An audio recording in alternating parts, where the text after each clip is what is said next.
Hello everyone, let's see, is that working? Is that working fine? How's the recording sound?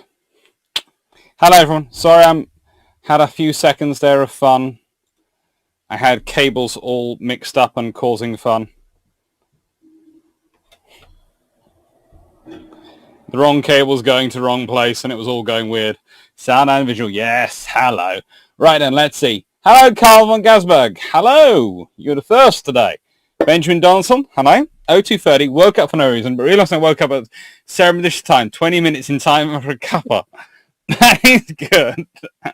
Hello, Jerison. Hello, King's Rook. I'm actually able to make one of these. That's good. Martin Dock. Hello. Richard Hughes. Hi. Oui, oi, oi, Savaloy. Osprey 28. Hello. Haven't seen you in a while. How are you doing? Rich... Yeah, I'm not sure if I said hello to Richard Hughes already, but oh, yes, I did. John Shea, hello. Plebiscycle, hello. Blue Shirt Buddha, hello. Albert Zavsky, hello. Angus Sonner, hello. Carl Gannon, hello. House Belgium. Greg Sothowski, hello. Aviator 1701E, hello. Stafford Thompson, hi. Richard Hughes, don't forget to like this video unless you have prejudice.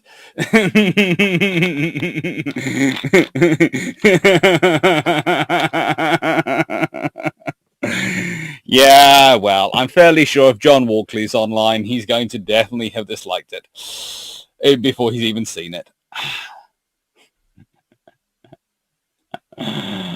Let's see. Okay, well, hello, Warlord Titan Tiberius. Greetings from Tulu, Arizona. Actually, I caught your question the other day on Drac, and it was written on Drac's one of Drac's dialogues, and it was really quite interesting.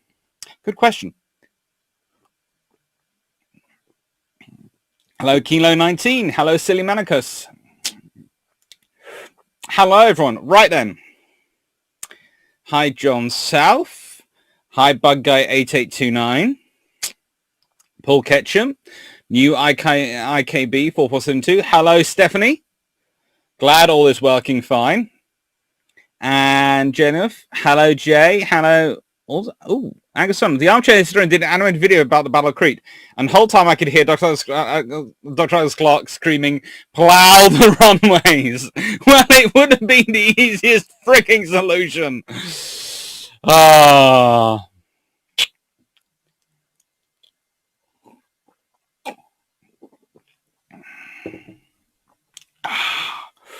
right. Two things. Announcements I make. I will do a video announcing what are going to be the ones for the patron vote.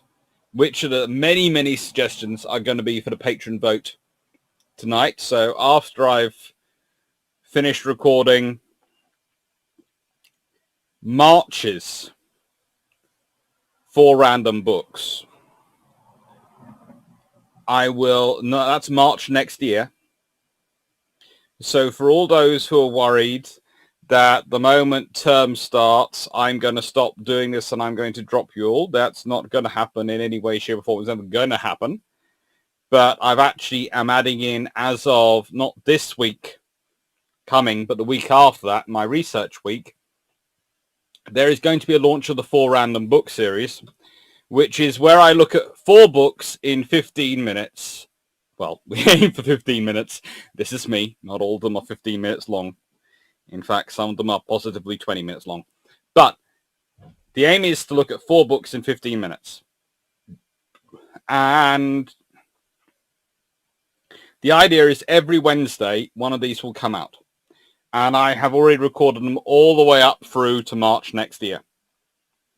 Well, to February next year. I've got Marches of next year sitting down beneath my desk at the moment, waiting to go, all in their little piles of 4 books. They will be recorded this evening, and then that's all the way up till March next year. And then I'm going to next week record April's and get it all up so that there is a nice long year's worth already locked away, January for all the way through to December, before we even get into October this year would be my dream. But probably before we, sort of before we get into the definitely November, so that there is a guaranteed one. Those ones are all set up, all ready to go. So there's already a year's worth of videos on one of my series groups ready to go for an entire year loaded up before I get back, before I start work again. Out of that, the other plan is that I'm going to keep up the 2 lives and the Bru Ships every week as long as I can do. Now, I don't yet know what my timetable is really going to be, but usually, historically, Tuesdays are a busy day for me. So I've already, due to some work commitments, had to move some Tuesdays to Mondays, which is why the patrons are on Mondays. The odds are what will happen if it does look like it's going to be really busy is I will keep the Thursday lives going and I will keep the Bru Ships going as lives. And on Tuesdays, they'll be replaced from being lives with deep dives, which will be about an hour-long videos of me going deep into a subject and going to questions. And what we'll do is we'll sort of change some of the things like the patron. The runner-up will no longer be another live. Their runner-up will be a deep dive and that sort of thing. But that is something I will deal with as it goes on, and that will probably not be looked into till November time. So until then, things are going to carry on as they have been. Okay?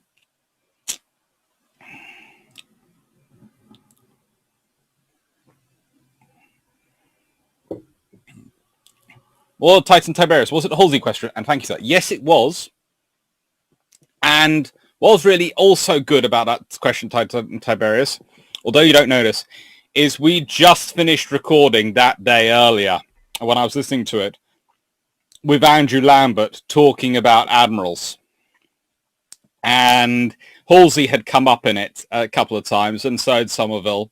And it was quite funny because Jamie was so happy because Andrew Lambert, broadly speaking, sides more with Jamie's view of Somerville than my view of Somerville. And I know, perhaps I just didn't bring him enough Iron Brew when I was his PhD student. But no. But it's a really, really fun episode. Episode 15 of Bilge Pumps is 90 minutes long.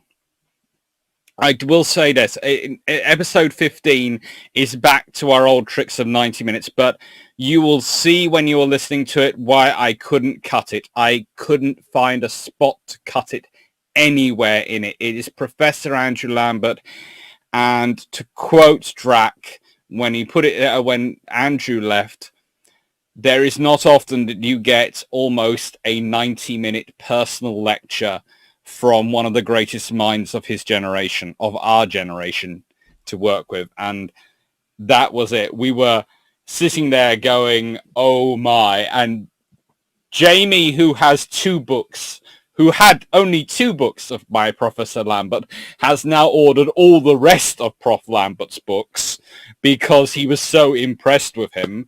And me, I was just sitting there going, well, this was my supervisor. This is my hero. This is who I want to be in a few years' time once I've managed to get to that level. And yeah, it was absolutely amazing.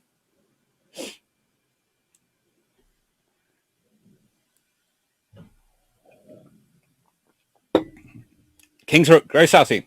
I wonder if it will be good, the Good Doctor's significant emotional event, or, oh bother, the tank is on fire. Yeah, that's annoying. Calvin Gasman. So, as for Tsingtao 1914, is it the SMS Kaiserin Elizabeth, which, thanks Wilhelm, wasn't headed back to, the Adriatic? Lots of the things weren't headed back to the Adriatic. So, patron vote. Yes, that is going on. King's Rook. In 20 minutes. So, like how Drac's videos are 5 minutes. Yes, but realistic for me. Drac can do things in... I can do a 2-minute quick blast, or I can do 15 minutes on 4 books. And I decided to do 15 minutes on 4 books. War Outside Tiberius. Dr. Clark, I do highly recommend The War That Never Was by Michael Palmer. It's extremely detailed and a bit dry, but one of the best World War III books out there. I intend to start buying books for it. One interesting thing is I have been asked by Pen and Sword and a few others. I traditionally have done book reviews because of journals and through journals. And suddenly there have been, because I've been just chatting with people, they've gone, oh, can we put you down as a book reviewer and we'll send the books to you to review on your channel? I went, yeah, fine, I'll take them. So I could be getting all sorts of new books as well coming through, which will be coming up in Bru Ships. And it might well be occasionally I'll do a Bru Ships, which is a new book Bru Ships. Sabral, good day, Chief. Hello. Rishies, have a plan, stick to it, never mind first contact with the enemy. Carl Gasman, video still out of focus. Okay, I have no idea. I think I might have a clue. I might have a clue.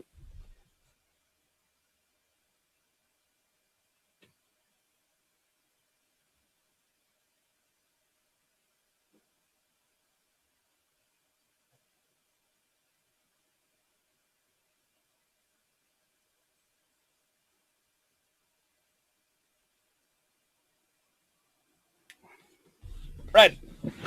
Sorry, it got knocked while I was dealing with the cables. That might explain it. Hopefully that's slightly better on the focus front. Stuff Thompson, Dr. Clark. Only 20 minutes? Like, I only had 2 pages of specs for the BCG law. Looking forward to the random books. Will be interesting. It shall be interesting. Actually, 4 of the books I've just recorded today are also featured in today's Bru Ships. And they are books which I cannot say enough about in terms of their good quality. By the way, a lot of today's Bru Ships books are behind me. And I even have this fantabulous one, which I aim to get to, which is, someone complained there wasn't a 1,000-page book in the book, in the really big books. There are 2. Rohr's Chronology of the Sea and Civil War, A Complete Photographic History, which is over 4,000 pictures of the US Civil War. It was given to me by a very, very lovely friend who basically said, in the immortal words of, I picked this up and there's no one else I thought would like it other than you. I went, thank you.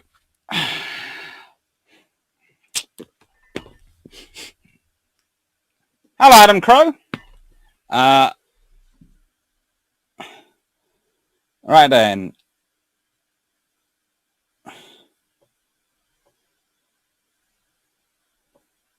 No, somehow YouTube spit to 114. Wow. Not sure how that happened. Jemek, well, as someone said, plan is nothing. Planning, everything. That's the thing, is I have plans for how I'm going to sort these things out. We'll see how it works. Right then. Derp Squad. Hi, Derp Squad. Always fun when YouTube decides you're on dial-up. We have been having conversations with our internet provider. They always want to... Decision, read live chat, stuff like. We'll take what we can get. Glad to hear you're back teaching.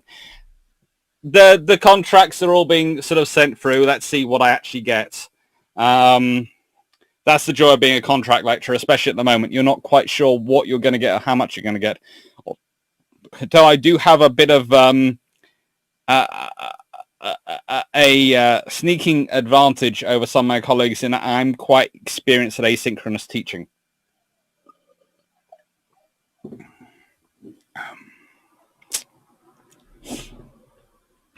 Plebical. Can I just say that I like big books and I cannot lie? Now, before everyone thinks that I'm going to be surprised at that joke, please scroll down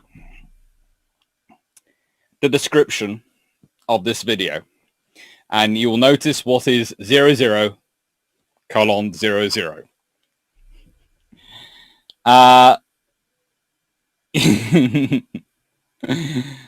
Dr. Clark, South Thompson, Dr. Clark, I like the 90-minute build prompts. They're such a treat. Well, yeah.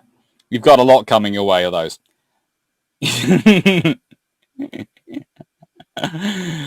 John South, looking forward to the episode. Good.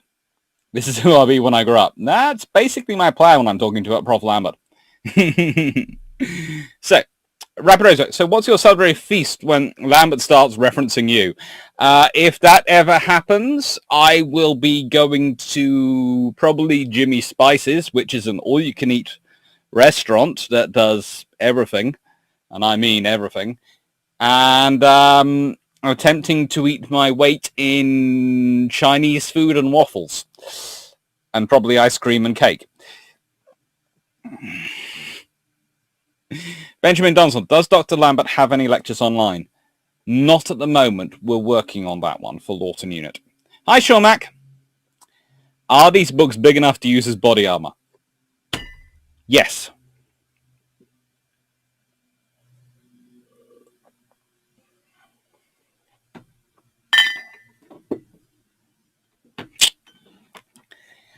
Yes, I have to say now, when I am organizing Bru Ships or when I'm organizing for 4 random books, the books get hidden underneath the table or in this bookshelf. She can't really... The thing is, she uses a stick to get around, so she can't get in this far into my room to get to these books. Books stored in this area are safe. If I panned you round to some of the rest of my room, you would see books have obviously been moved and disappeared. I love my mother dearly, but boy does she nick my books.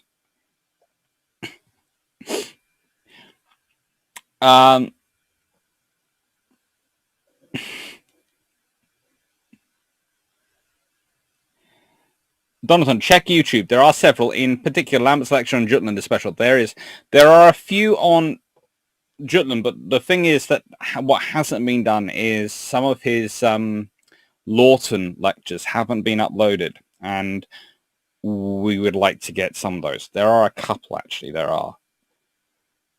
Decision. When a prof walks in with a 1,000-page brace and a sheaf of journal articles in your face, yeah, that would most couple of professors I can think of like that.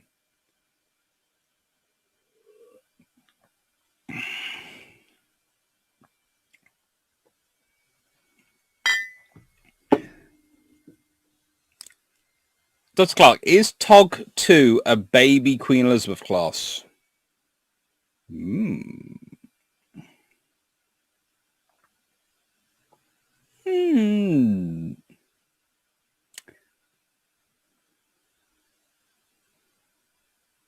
I'll think about that one. Jefferson, how do universities feel about lecturing to the general public online for no fee for watchers, patron, and super? Been watching a load of my energy professor. Honestly, I think universities should be covering it. It should be encouraging it, putting lectures online, because it's a great way of selling yourself to your students.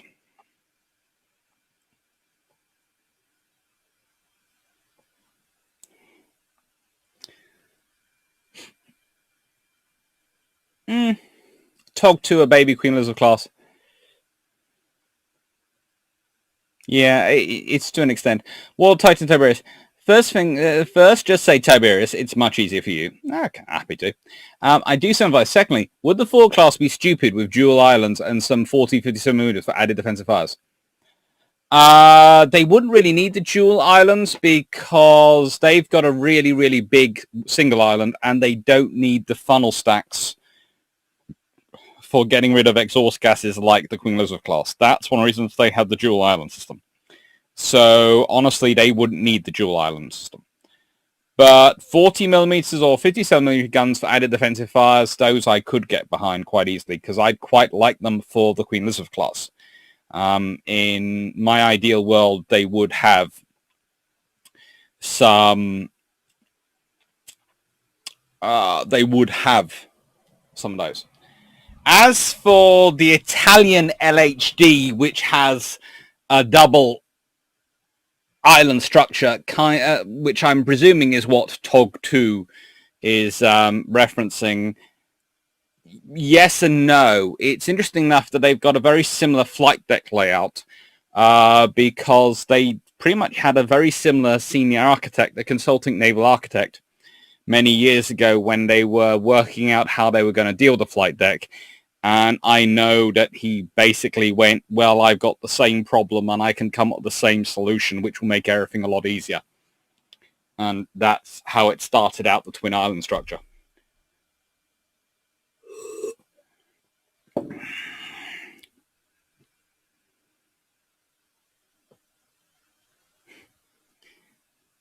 Seth Johnson, Dr. Clark, with everything that's happened, was it more a chat with a colleague or going back to school talking with the professor? Oh, it was a chat with a colleague, and it was cool. It was like, so far too... oh, Tog 2 is a land ship. I thought you were talking about the Italian LHD. A metric tank in Bovington.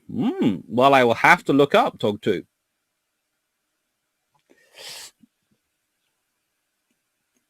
I will have to look that up. You have befuddled me with tankies. That's fun, though. Quite like tanks.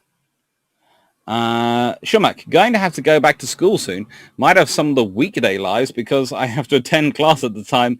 Might have some of the weekday lives because I have to attend some class at the time to happen. We're going to school rather than doing it when any time of day. Oh, that's always fun. A mimetic tank. Bandholm, what exactly was it that made a Black Swan class so popular? They were... okay. So before we get into the books, I'm going to answer that Black Swan question because I rather like the Black Swan class.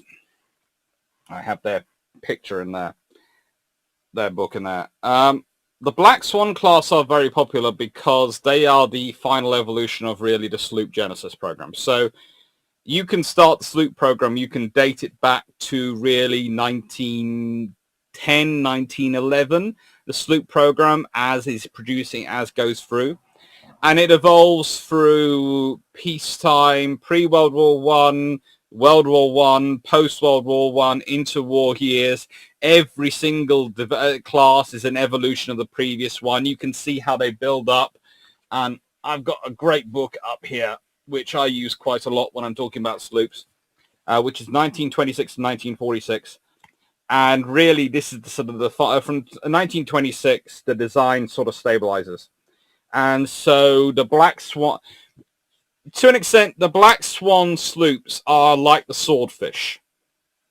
There have been so many variations, so many minor improvements on the same basic concept as they've gone through, so much testing, so much development, that by the time the final product is this beautifully well-rounded tool that is fitted with all the latest technology. And it's kind of like... it just works. It just works very, very well. And it just becomes this sort of gold standard for anti-submarine warfare operations, gold standard for everything it is what the Black Swan class does. So that's them.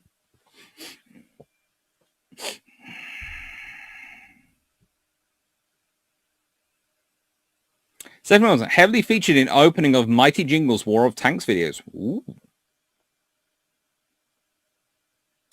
Big enough to host a cocktail party in the back. There's a few of them that can do that. Tog 2 was a World War I trench crossing tank designed in 1944.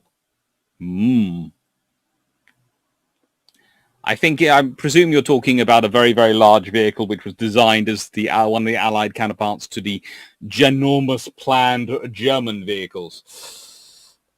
Look, everyone always has these ideas for super tanks, and some of them are quite cool. June, yeah, back to uni. This station this year, my ethics module has to be academically reviewed as the results may damage the environment. Economics of carbon capture and mining. Oh, that'll be a fun one. Thank you. The King's Rook. The image of Tog 2 has been posted to Discord server in the hashtag channel. Oh, well, I will quickly frig it up before starting on the books. And I do realize you're all doing your best you can to extend this. Let's get to that. Oh, that's cute. That's not a mini Queen Elizabeth.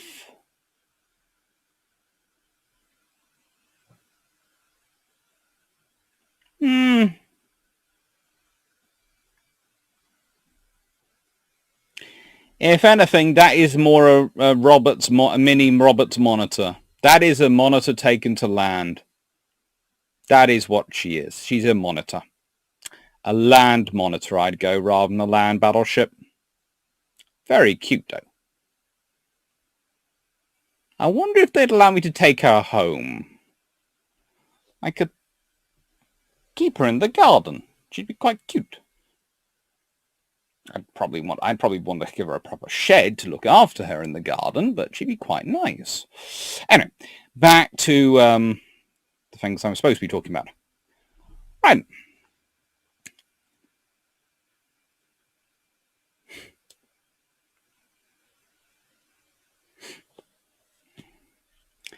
What would you consider for the finest and worst moment for each of the major navies? Ooh, Bud Guy 8829. What would you consider the finest and worst moment for each of the major navies?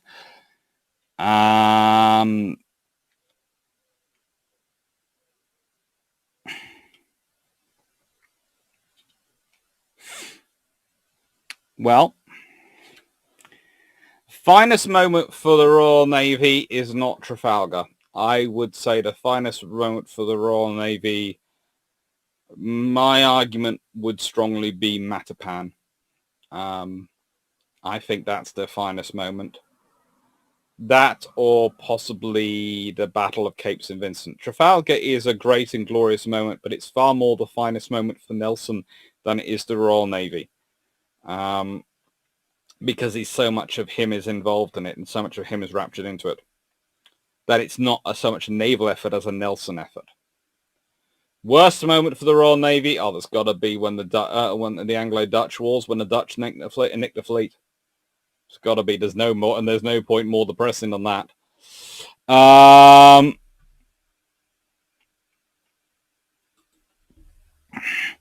For the U.S. Navy,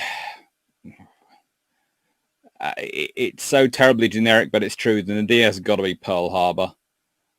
And I would say the pinnacle comes at Midway. I would say there's this sort of beautiful sort of yin and yang of their triumph and their fall. We're talking about other major navies. If we're talking about the French, they have some good battles, but honestly, most of their best battles and their peak times are in the American War of Independence.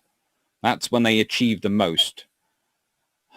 And their worst times got to be Mers Kabir, which is quite recent, but it is. For the Italians, well, the Roman Navy, it's got to be the battles versus the Punic Wars. That's when they achieved navyhood. When they fail to prevent the crossing of the Visigoths, though, that's probably their point. Spanish. Well, I can go through. In fact, actually, this would be... Someone please remind me of this in next month's Patreon. Someone please remind me of the next one Patreon questions, this one, or put it on Discord, send it as a message to me on Discord, and I will do a video of this, because I think that could actually be quite an interesting video from Bud Guy 8829. So someone will send me that as Discord or tweet or something, so I've got it registered down, and I'll go for it. Sam Thompson, Dr. Clark, my dad and aunt keep trying to talk me into going back to school. I honestly would just be happy in Laurie. Your opinion would mean a lot. Well, it's the question I always ask students before they go to university is why they're going to university. What do you want to do? Is it a degree? Will the profession you want to go in, does it require a degree? Does a degree make it easier to get ahead? Now, the thing is, a degree, college education, all these things, they open up options, but are they the options you want to pursue? And that's the trouble. I did go the academic route. So I, of course, can sit here singing the praise of the academic route all night long and often will do. But I also have a very, very good friend who certainly didn't go the academic route, who has done a degree in environmental and tourism management, then has gone and done husbandry with the National Trust organization looking after their countryside thing, and is doing all sorts of qualifications because what he really wants to do is set up a adventure camp for kids and a sort of summer camp in the UK for kids to go and have fun adventures. And the thing is, there is really no degree program or no thing, but there's lots of different qualifications you need to get, and it takes a long time to put together enough qualifications that you can actually get permission to set up that sort of thing, unless you want to go into one of the big companies which runs them. And he doesn't want to do that because he wants to set up something which is going to be a lot more friendly and a lot more different from what the existing options are in the UK. And he's now getting to the point where he can begin setting up. But it has taken him 15 years, nearly. It's probably going to take him 16, 17 years by the time things open to actually get it all set up and have that dream. And it did start off, he did do that batches at the beginning, but that's because he realized he needed the management and the tourism and some of the environmental qualifications he would get as part of that degree. And that would help him. But he very nearly didn't do that route. He very nearly went the apprentice route. So always look at what you want to do and work back from there. I always tell students, treat exams, treat qualifications, treat everything as a gateway. Look at where you want your end goal to be and work back from there. And if you do not have an end goal, then pick the route which is going to give you the most options so you can adapt. And then again, universities often are fairly good, especially if you're talking about the American university system. That's brilliant for adapting. You can basically turn up for one thing, and thanks to the major-minor system and get extra credit and all sorts of courses, you can get a degree in something completely different in the end. It's wonderful. With the UK system, if you start asking for auditing classes and various other things, you can do something completely different. My bachelor's degree is in history. But I audited modules in geography, physics, all sorts of different things because it was a lot of fun and because I could. And theology, philosophy, I had lots of fun auditing and spending time in those. So that's it. Stephen Wilson, she would probably fill the garden. Yes, Tog 2 might fill my garden, but then I wouldn't have to mow the lawn. John South, is a mini Queen Elizabeth in regards to battleship as they were both designed by Sir Eustace Tancourt? If you ask a battleship designer to design a tank, that would explain how big she is.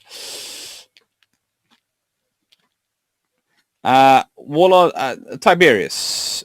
Dr. Clark, the US Navy is investigating a sailor for arson on the US Bonhomme Richmond. I have heard that, but I'm not going to say anymore because it's an investigation, so I'm going to keep quiet.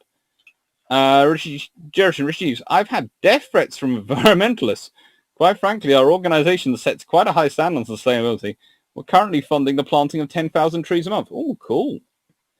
There are strange people in every group of life. Right.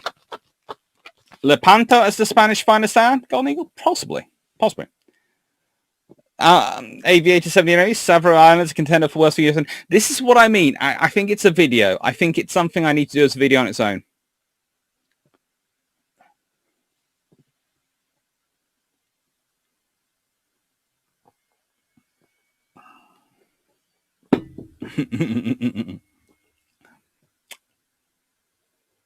Kingsbrook, thank you. Jerison, it's so difficult to get an academic job unless you're exceptionally good.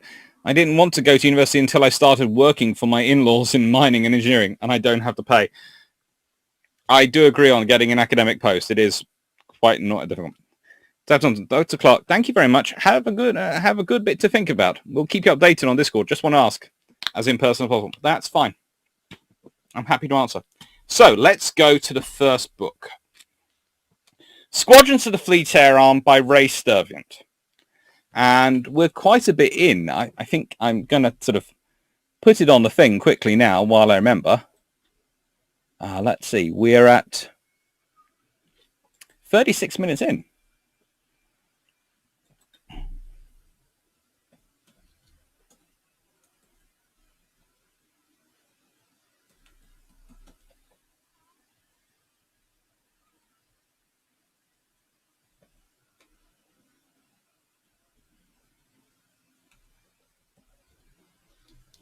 Squadrons of the Fleet Air Arm.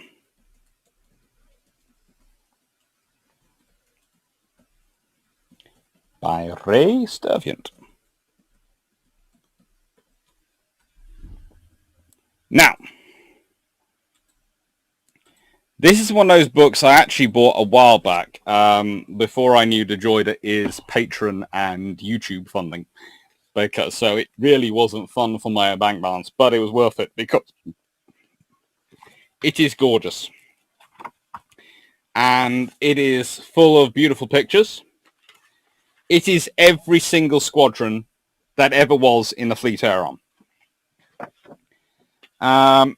It has a lovely foreword at the front, but it explains everything. The Fleet Air Arm codes 33 to 39, Fleet Air Arm codes 39 to 47, gives you all the squadrons, all the bases. It has a preface. It's just, let's see, let's turn to, where's one of my favorite squadrons? 801 Squadron.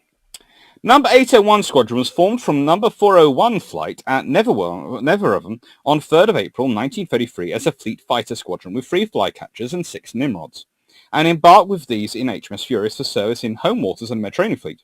The flycatchers gave way to Ospreys in early 1934, and Nimrods were withdrawn in October 1936. Skuas and Sea Gladiators were received in early 1939 for service in HMS Courageous as a deck landing training squadron, but on transfer of the Fleet Air Arm to Admiralty Control on 24th May 1939, it was reclassified as a second-line unit and renumbered as 769 Squadron. On the 15th of January 1940, number 801 reformed at Donbrussel with 6 skuas, taking part in Norwegian operations from HMS Ark Royal in April, transferring to HMS Furious.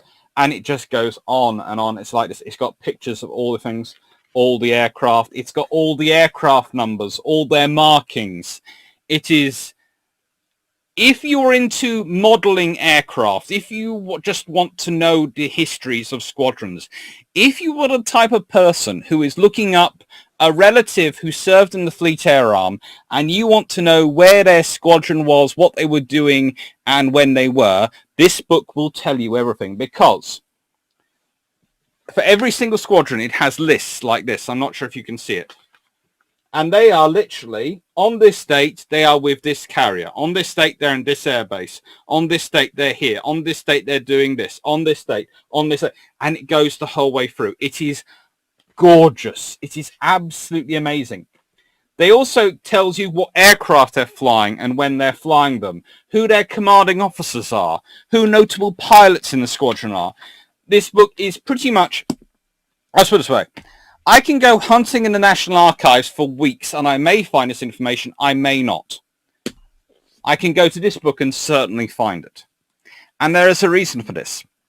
Sturviant, when he was doing the research, had access to a lot more archival resources than are now available, because those archival resources have been shrunken, archives have disappeared, all sorts of things have happened, and people. So this book is really, really cool and really good. And frankly, if you're interested in the Fleet Air Arm, if you're in history of it, Squadrons of the Fleet Air Arm by Ray Sturviant, really good. It's currently a hardback copy is £42. I got this copy for about £65 a few years ago, and it was a little bit tattered, but it's very good quality, and it was worth it. And frankly, I was quite happy to pay that, because as I said, as it is out of print. But if you're interested in it, if what you want to know is what the squadrons have got up to, this is the book for you.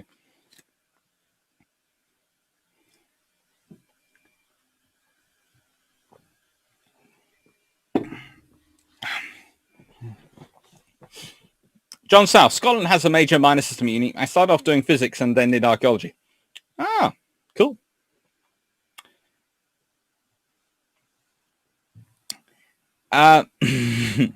Juicy Buccaneer is the sexiest Fleet Air Arm plane ever. Possibly, but I prefer the Sea Vixen. I love the Buccaneer, but I think the Sea Vixen's cuter. I just do. even though the observer was basically stuck in there.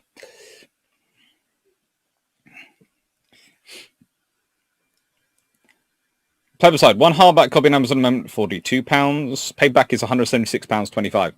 Yowza.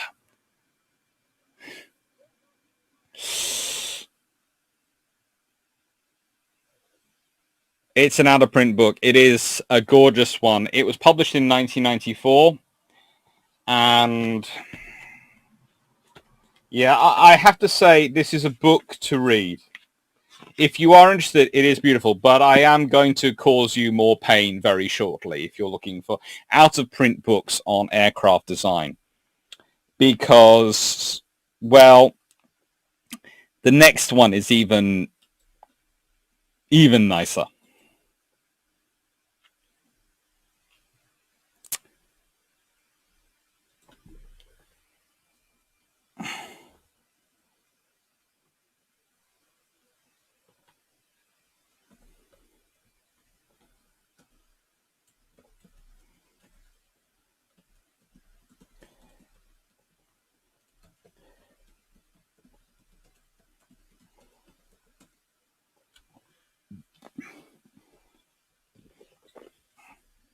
By Meekoms and Morgan.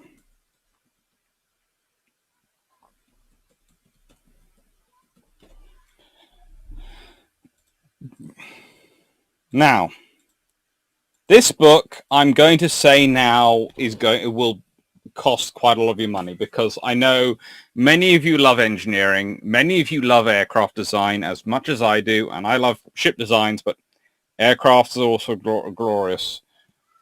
Well, this is called the British Aircraft Specifications File. And every aircraft which Britain specified for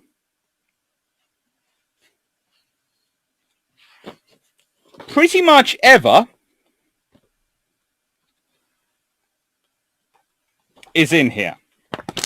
When I say that, I mean when Britain was doing sole specification of aircraft and was specifying them out to open tender, which is a system which ends in about 1950. So between 1920 and 1949, all these aircraft are specified. And it's everything. All the specifications, all the things. So when people start telling you, oh, the Germans had this aircraft they were designing, which was going to have this capability, and da-da-da-da-da, you can go and look up and go, actually, the British were specifying for just the same level of aircraft at the same time. It's some of the fun things. If you want to really go into what would have been the fantasy fleets, you turn this book and you go to about 1937, 38, and you look at the aircraft which are being specified for. So, two-seater. This is a two-seater fighter for the Fleet Air Arm. File number S. This is N538. File number S4387, renumbered 839. Fairmile and Hawker produced designs to this specification. So you then go to 839.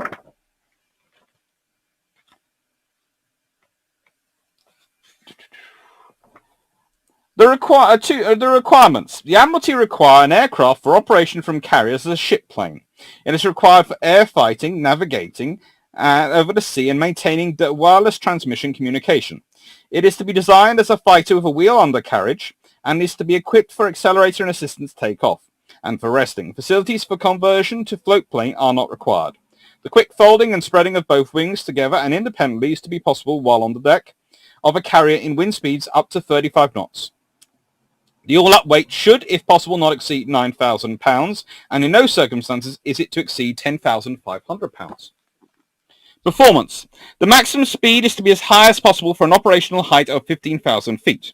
It is hoped that this speed will be in the region of 275 knots. The aircraft should have good control and maneuverability in the air, both at slow speeds for deck landing and at high speeds for fighting.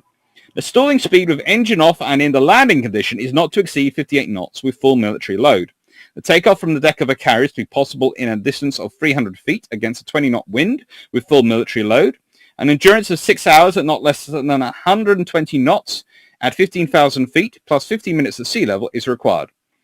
At 1.1 times the maximum all-up weight, the structure must have an ultimate factor in flight of not less than 2 under any normal accelerations between 0 and plus 4.5 g, inclusive, for the full range of speed up to 450 miles per hour IS. The load factors quoted for other than operational experimental airplanes in AP 970 shall be assumed. Dimensions: height 13 feet 6 inches, length 40 foot, span 50 foot, folded 13 foot 6 inches. Engine: any suitably rated British engine which has passed a 100-hour type test. Variable pitch screws shall be provided. Crew: pilot observer, good voice pipe communication is essential. Night flying equipment and C-type dinghy is required. Armament: 8 Browning guns with 4,800 rounds of ammunition, or 4 times 20mm guns with 240 rounds of ammunition. Wireless: TR-9D, R1100 and another. The aircraft is to be camouflaged to scheme S1E. Curriculum number 1 dated 5/9/39. The requirement for fuel tank capacity amended. Hawk attended the detailed design. Blackburn the Type B-33. Submarine and Whistland completed design studies. Fairey ultimately responded to a combined specification N839 and N939 540F, from which the initial Firefly was derived. And N939 was a 2-seater single-engine fighter for the Fleet Air Arm. This book is absolutely amazing. It is every aircraft that was dreamed or imagined for the British Armed Forces between 1920 and 1949. So whether it's Royal Navy, whether it's Air Force, whoever is ordering aircraft, it is in here. It is absolutely gorgeous, including American and British. Any aircraft that's specified for is in here. So if you want to see the specifications which lead to the Corsair and lead to certain other things in terms of British procurement, they're in here. It is gorgeous. And let's see.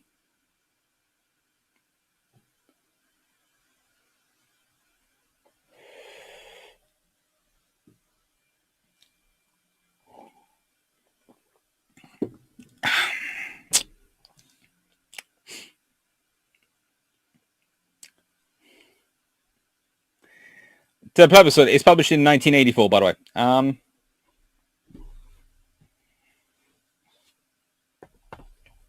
One of these is 1994, one of them is 1984. And one of them is published earlier than that. Oh, let's see. This one is 1984, sorry. Wrong statement earlier. And this one is published in 1994. So sorry, I got the 1994 and 1994 wrong. The way around. Oh, it happens. But this one is very cool.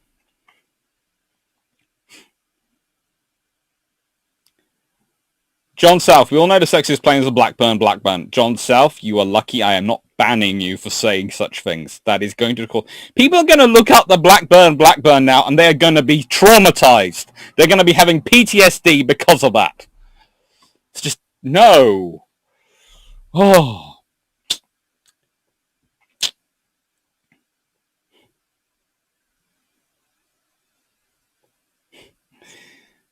Paul Catcham, the Lexington technically evolved from design like the Congo originally. Not sure if that counts their instinct though. Paul, Dusklock, Corelli Barnett series of books is very critical of British shipbuilding, both management and labour. Do you have any thoughts on it?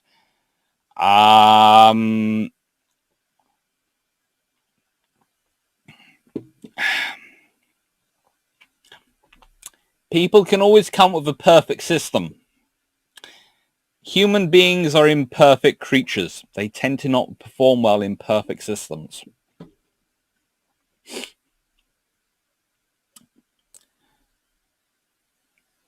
South Thompson, that's right. Sorry, Intruder and Harrier are my favourite Navy aircraft. Then, of course, F-14. Okay.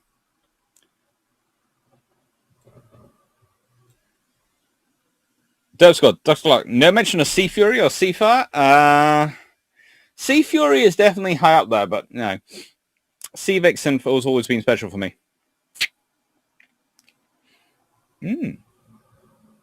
Rapid Raceback. I think the Good Doctor has some sort of kickback arrangement with a network of second-hand booksellers. I wish. And for the out-of-print books in PDFs, I would have given even more for some old magazines with loads of information. Only 20 likes, people. Don't worry, Kingsroad. Hopefully people like it. The worst float plane was a converted Helldiver, the SB-2C. I can actually agree with that. Mason Stewart. Hello, Mason. The Battle of Barents Sea, was Sherbrooke's skills as a destroyer commander what got the British through, or just German timidity? Skills as a destroyer commander, and honestly, he was number two. Vian's number two to an extent in the Vian's tribal class flotilla. So let's be honest, Sherbrooke was no slouch and was a very, very aggressive, very well-trained tribal destroyer captain and commander. The British had more and better destroyers available at that point, and they were prepared to go full-blown, and they let them off. Basically, 1942, the British start to have enough escorts, they can turn around to destroyer commanders and go, you know what we allowed you to do in 1939 and 1940? Yes. When you were all left off the leash and allowed to go hunting as you wished? Yes. Go find prey. And the destroyer commanders went, hello!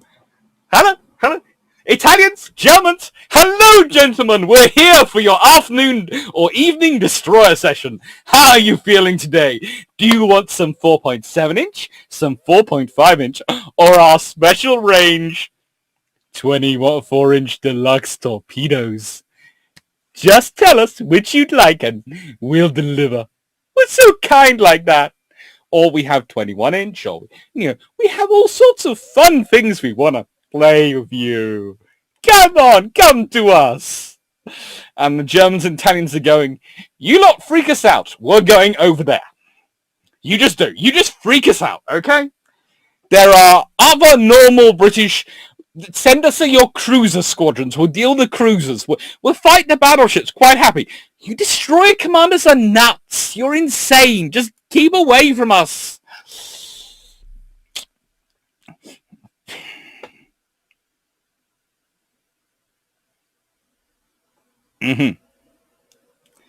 Paul, Dr. Clark, do you ever have issues with sourcing and licensing images for your books?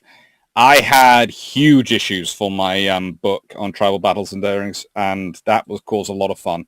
That is half the reasons it's been delayed with issues with that sort of thing. Tim Coleman, for me, university did nothing. Left after 2 years of physics degree. And now work in IT for European Space Engineering. University is not everything. As said. Tim Coleman, I agreed. And I have to say, I worked my way through my bachelor's as an IT technician, and I have qualifications in IT completely outside academia. They're long enough in the past that I don't consider myself that good at IT anymore. I know enough to know what I don't know. To know when to call someone else. Shomack, ooh, I wish I had money. Website, one new copy on Amazon from 1995. New. Yes, I think they asked in publication. Tim Coleman, I'm dyslexic. 25 years ago, university did not understand. I'm dyslexic, and I can honestly say that they don't understand to this day. I have the fun of having been introduced by people as this is our openly dyslexic PhD student, or our openly dyslexic lecturer, which just sounds weird. It just sounds weird, the phrase openly dyslexic. Sort of goes, who's in a dyslexic closet? Seriously, we've got a closet now?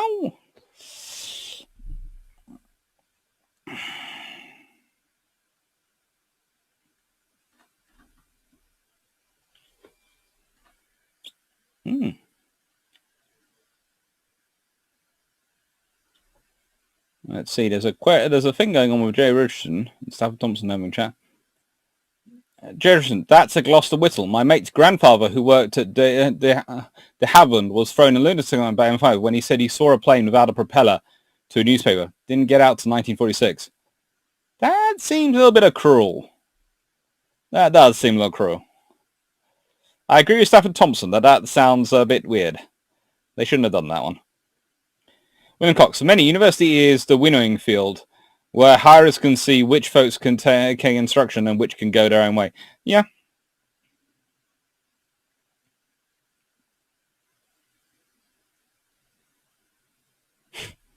Nick Walters, do they ever state when the specs seem more or less written around an existing prototype? Yes, they do. They do state that. In fact, they go through and they go say, look, oh, this is an adapted one of, and they have this great thing of this is a privately developed model. When a company has come to them and gone, we know you're just about to talk about this aircraft. Well, we've developed this already. And they go, that'd be perfect. We're going to write a specification, run a very quick competition. If no one else can produce anything better, we're taking it. And 9 times out of 10, they take the one which is being proposed.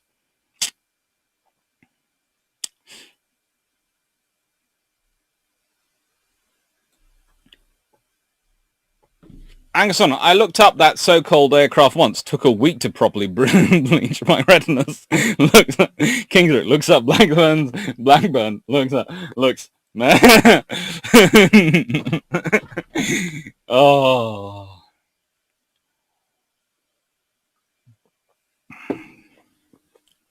That's what, Nick Waters. Some specifications are written for pre-existing product. They're more often for pre-existing product, but with modification. Yeah. I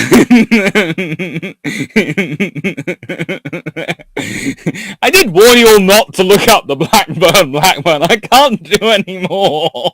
The thing is, Blackburn so didn't like it, they didn't come up with a name for it. So it becomes called the Blackburn because they don't produce a name. So the Air Ministry classify it, have to give it an aircraft name. So they have to give it a type and a name.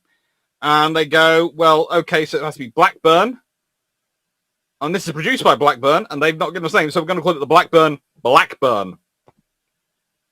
And Blackburn are sort of going, are you sure you want it? Are you sure? Yes, we do. And Navy's looking at the Air Ministry going, you want that on our carriers? What happened to you? There are some others which also look fairly worrying.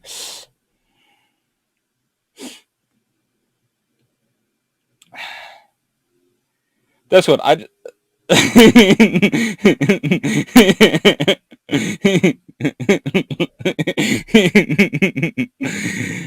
Oh, that's kind of... Dr. Clark was a destroyer of a former life, I think. Probably Polish. Yeah, no. It could happen. That microphone peaking her. I do apologize. I do have it down. I will turn the gain down a little bit. The gain is now down at minimum. Volume's down a bit as well.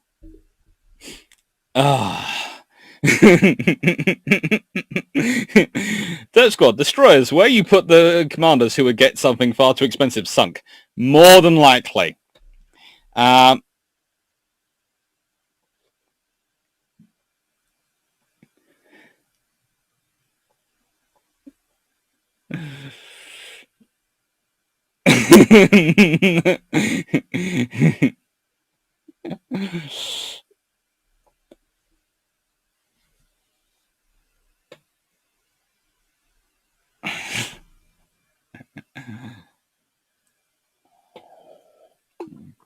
Sam Thompson, Dr. Clark, British Destroyer Commanders. Mummy, no one wants to play with me. You joke. I do actually have a book somewhere where there are letters written home by various officers through World War II, and one of the letters basically goes, "We're in Force K, and we haven't found any Italians at sea for the last month. It's been terrible. They're all hiding from us." And you sort of go, okay, who are you? Oh, you're the Commander HMS Nubian. This explains so much. This explains so much. You're attached to Force K for a few weeks, and you're basically going, there are no Italians. I'm bored.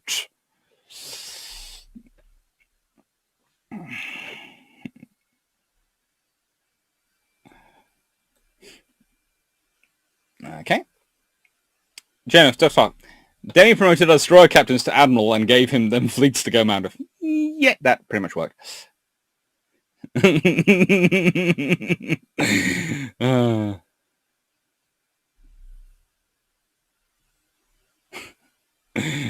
John South, I would agree, but my little cousins watch this, so I tend to not let the swear words through. But I agree with that one.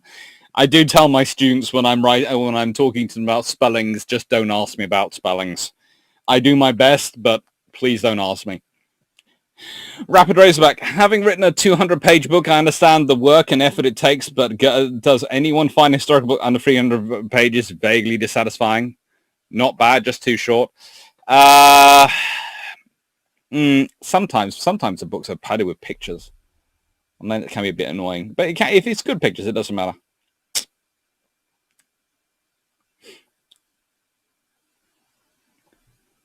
Nick Waters, Blackburn Man, go to the back of the queue with Lockheed and the Fairy. Mark Harris, hello. Not sure about the Sherbrooke hype. At Barents Sea, he just got the escort shot up and half his face smashed in until Burnett saved the day. Sherbrooke's role was, I don't have anything that can really do the damage here, but I have to buy time. For Sherbrooke, a win was buying time till Burnett saved the day.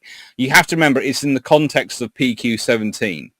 So basically, he has a small escort, and instead of, he doesn't concede ground, none of his convoy gets taken out, he just holds them off. So that's where the hype comes from, and he gets a VC for it. Jack Hunter, hello.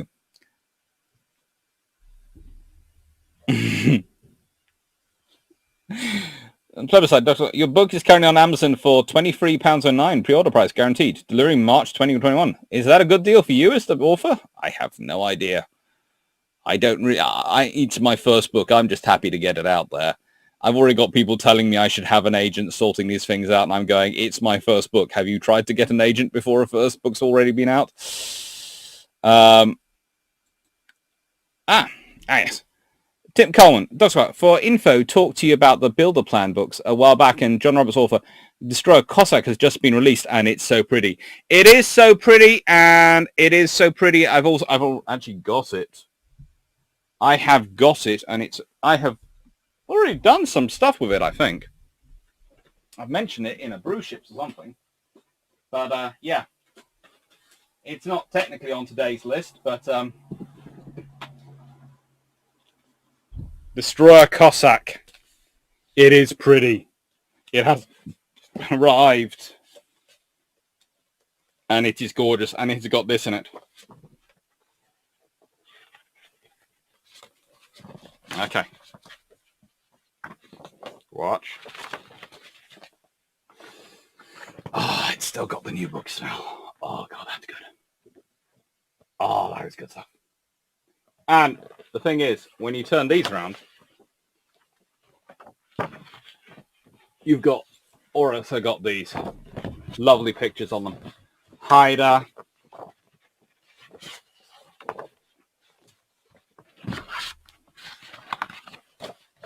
And some steel beam ones. It's just beautiful. It is absolutely gorgeous. I love this series. I love these books. I honestly, you can't top them. And you know, I just love them. I don't agree with all their analysis, of course, but then again, I'm another historian. If you want 4 different opinions, you ask 2 historians. There'll be the opinion they come to, they come up with together. There'll be the opinions they come up separately, and there'll be the opinion they come up with just to wind each other up.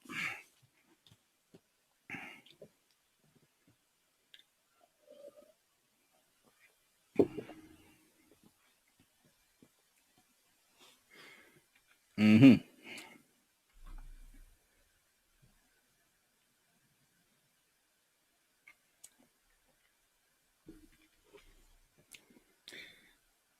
Banham, Blackman, the most lethal plan ever used by the British. All the pilots would jump into the water to not be seen flying by any girls. I was asking, in historical accounts, Commander Polski of Piran actually said, 3 broadsides to honor Poland. That wouldn't surprise me. Frederick Wegener, hello.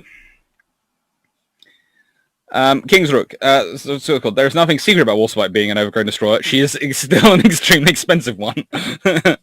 Yeah, but there's a reason she charges in at Narvik. Shumack, it's why the final night of Guadalcanal can be viewed as a US victory despite Callahan's best efforts. Shumack, God invented autocorrect for a reason. Yeah, that is true. Right then.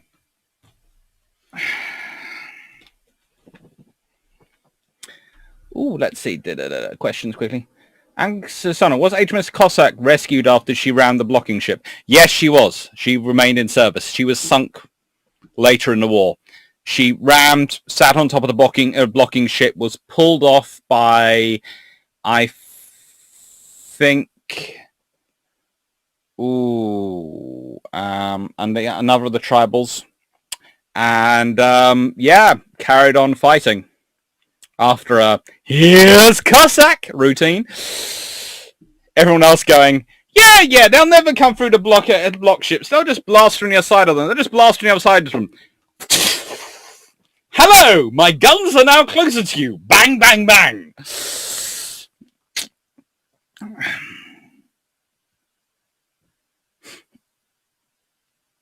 Sometimes, Dr. Clark, have you got the Discord pic I sent of the book order? Birthday gift to myself. Thank you. Well, I haven't seen it yet, but I'll go and have a look at it. Look for it in a bit. Tim Coleman, William go to Amazon, look at Battleship Warspite by John Brown. I keep plugging these books because they're amazing.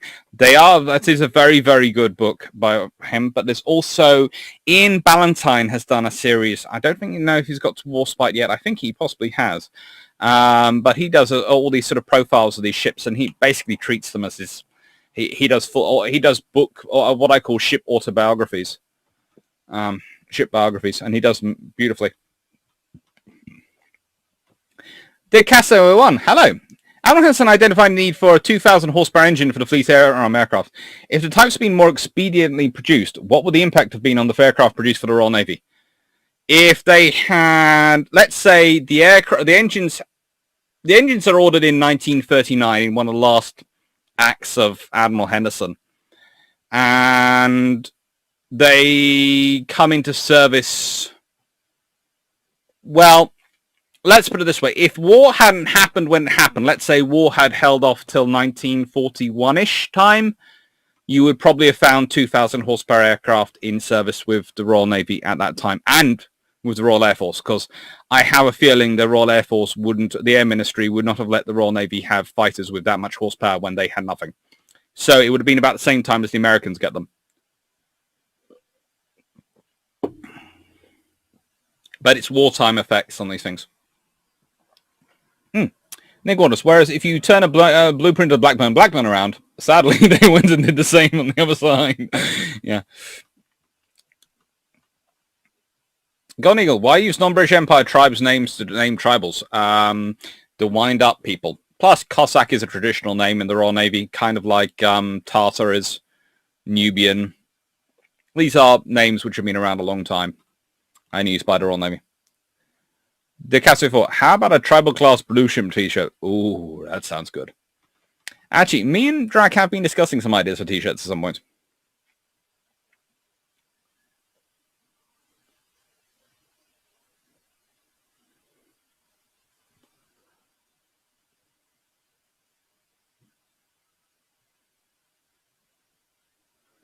That's good. The main issue is the UK doesn't name ships after places, so nowhere else to preserve. Yes, actually, we do, of course, name them after places, but yeah, they still don't ask to preserve them.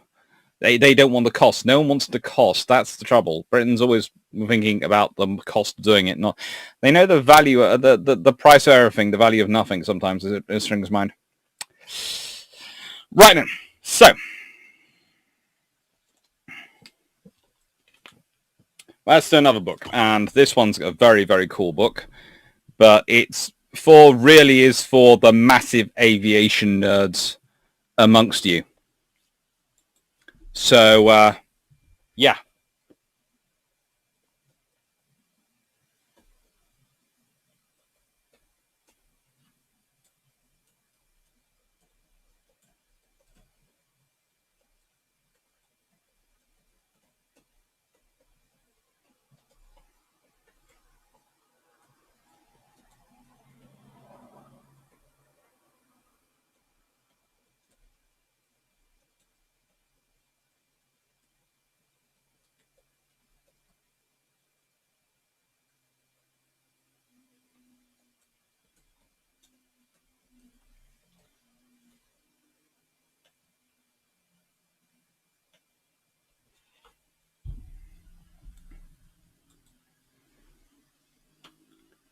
Right then, let's see. So,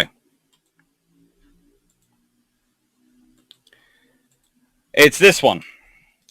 Fleet Air Arm fixed-wing aircraft since 1946. So, this is for the people who, to an extent, would like to follow an individual aircraft and who are really, really obsessed with finding out about that individual aircraft and where it went and what it did.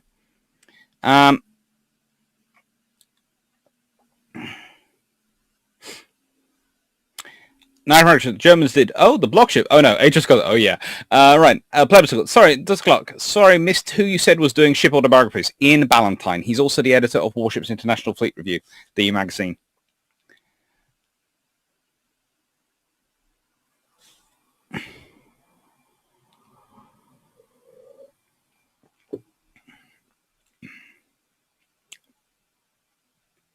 Seth Thompson. Dusk Clock. That's a big ripple effect, holding off war till 41.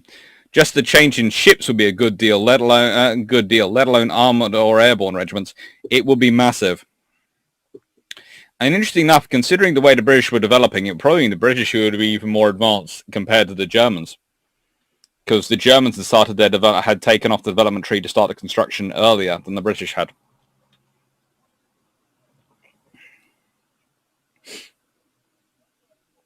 Jay Richard, reading the comments about the livestock ship. Everyone's saying poor animals and criticizing the crew, yet lost with all hands, so no chance of saving the animals if they couldn't save themselves. Honestly, that seems to have been quite a bad scenario for everyone involved. Calvin Gansman, war in 1941 with 2,000 horsepower aircraft engine. Probably be the BF 1019 would have been superseded, not improved. Probably.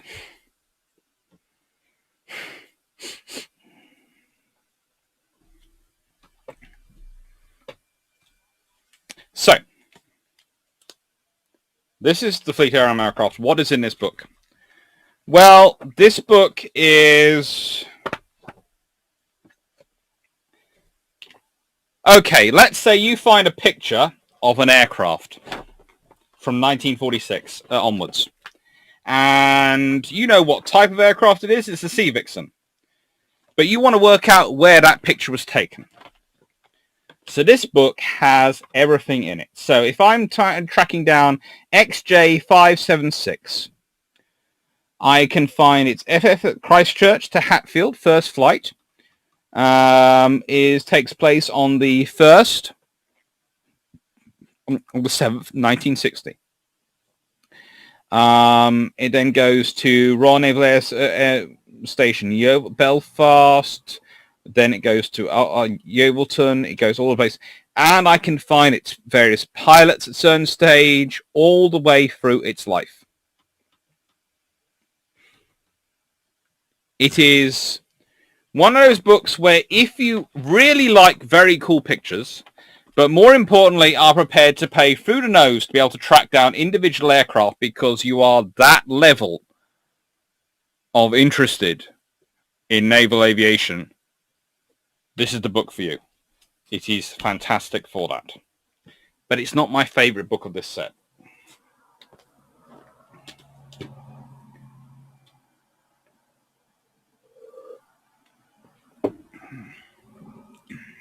Ooh, Rich Hughes. I got myself a I see torpedo boats all the time hoodie. Cool. Rapid Raceback. Leave the aviation nerds alone. Someone has to give you air cover. I'm not being cruel to the aviation nerds. I'm bankrupting them.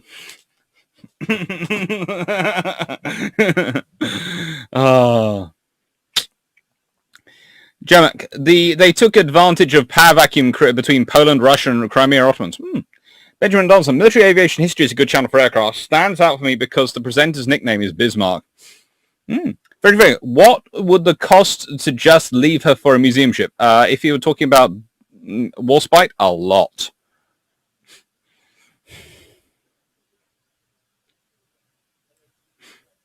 Sarah Thompson, 109's airframe was at max for what it was. Another 150 horsepower would have been too much for it. Probably. Sure, Mac, but my German wonder weapons that were totally practical and the Allies totally weren't developing gets what's a Meteor P-80? What? Never heard of it. Yeah. There's all sorts of things. I know creative acquisition allowed patrol boats to be equipped with aircraft engines. Better power to weight ratio, I assume. Did they ever try it with something bigger?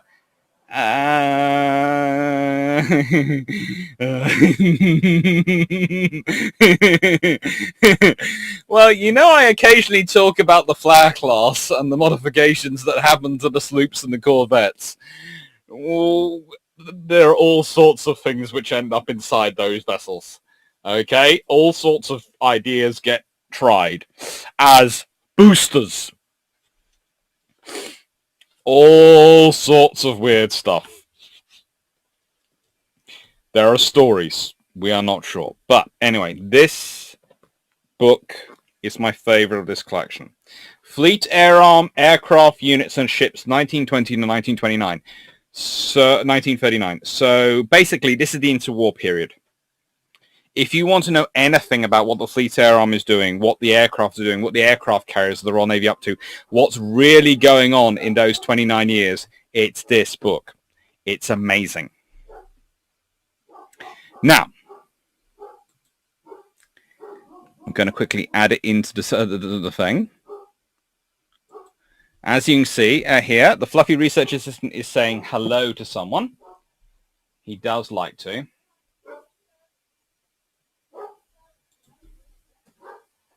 Oh, 115.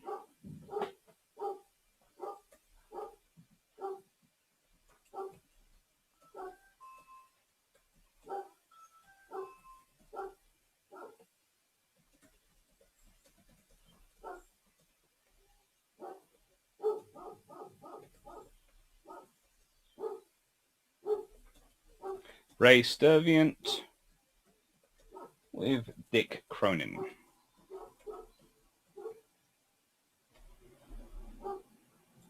Now, why do I say this book is my favorite, and why do I say this book will cause you all quite a lot of financial issues? Well, it could be the history in it, because it covers the history beautifully, and basically it's a day-to-day guide to the life of aircraft carriers, squadrons, all of them, all the Fleet Air Arm units, everything that in these 29 years. It's got the pictures, it's got everything. But more importantly than that, and I do know many of you are very keen modelers.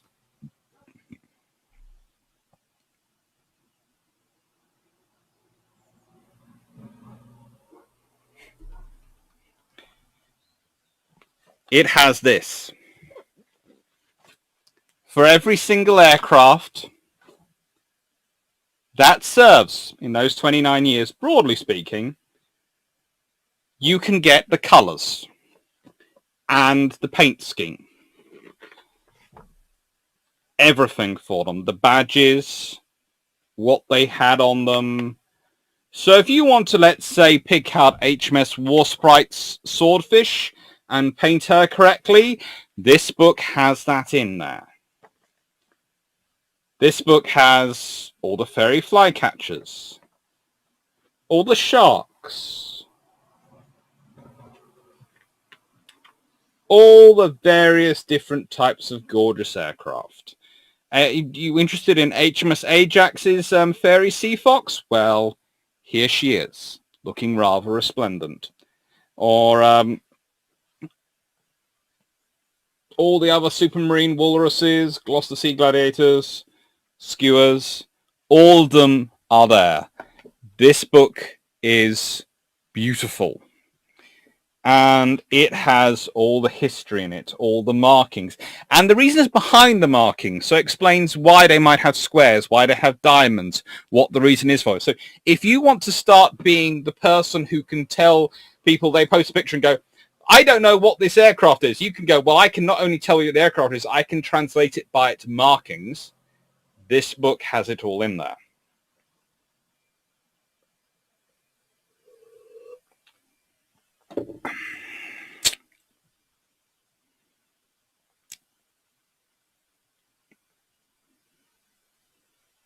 There's Whirlwind Cox. The other reason for the cancellation of Whirlwind is initially the Merlin was needed for other aircraft, and by the time there were enough Merlins, everyone was looking at jets.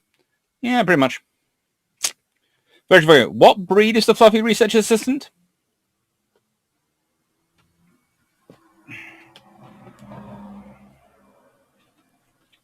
Well, he's a standard poodle, particularly a party one.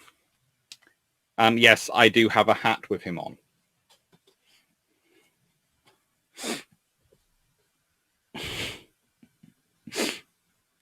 Right then. Plebiscite, £65 on Amazon. Yes, this book is worth it. Let's put it this way. Let's go to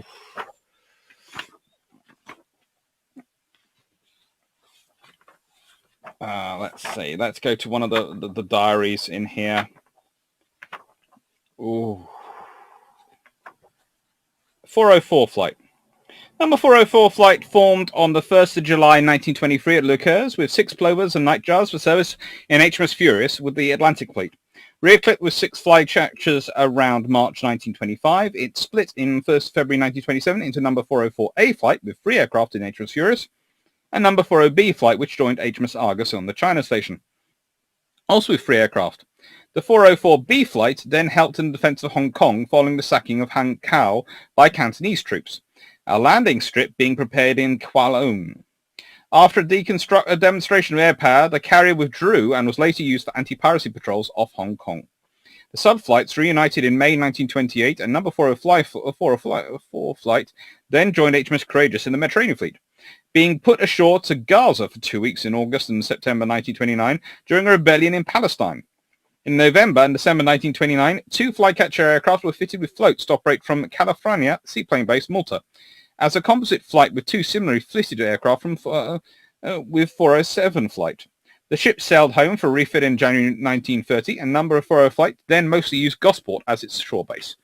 It just tells you. Osprey 20, I would love to have a 175 scale Warspite. We'd all love to have a 175 scale, and thank you very much for the $4.99. Thank you. It's always nice when I get the super chats. They go into the Iron Brew Fund. Let's see.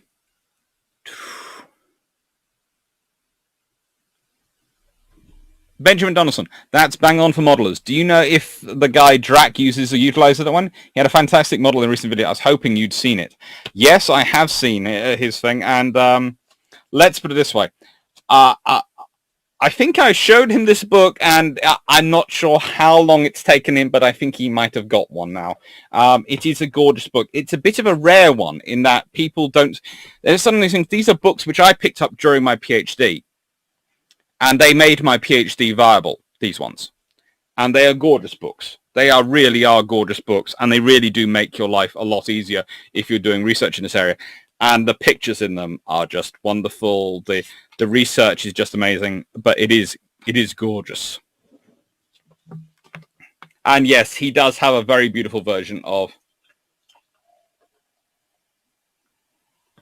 Jack Hunter. Unfortunately, in my local area, it's not 20p. But if I could visit Scotland and get that, I would be up there. In fact, my family was very quickly, they saw that picture. My sister must have seen it before me. My car keys disappeared. They were stopping me driving to Scotland for my 20p Iron Brew. I was going to come home with enough to see me through to, well, about a month or so. Do you buy Iron Brew in bulk? I try to.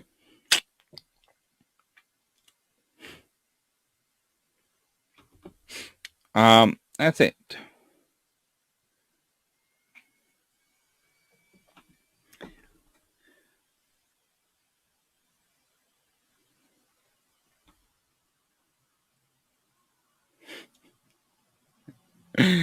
Oh, yeah, the BF-109 biggest weakness was, surprisingly, that it was too good to get rid of in wartime.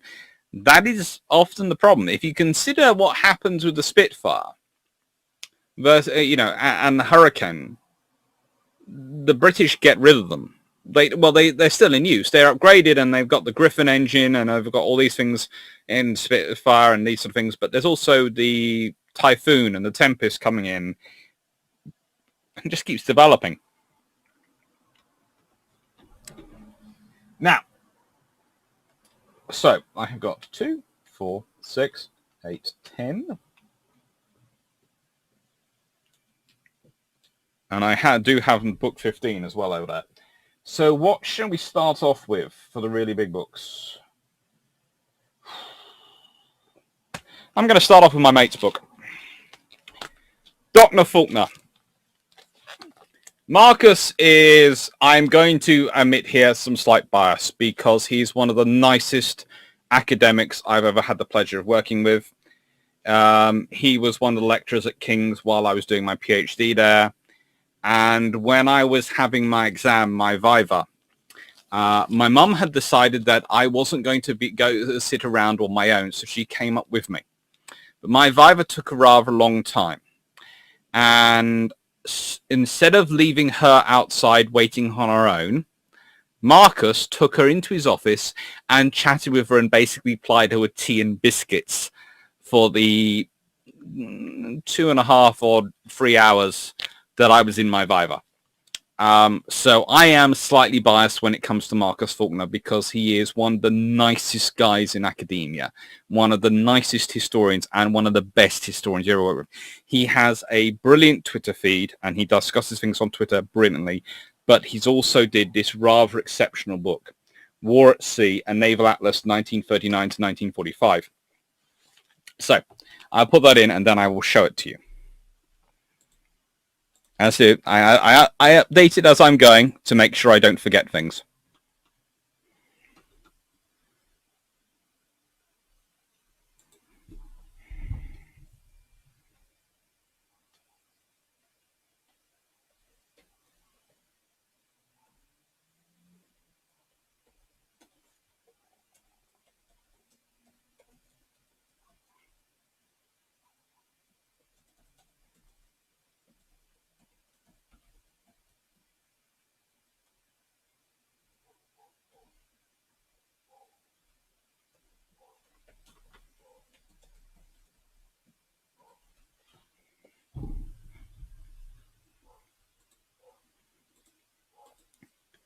Now, this is an absolutely gorgeous book.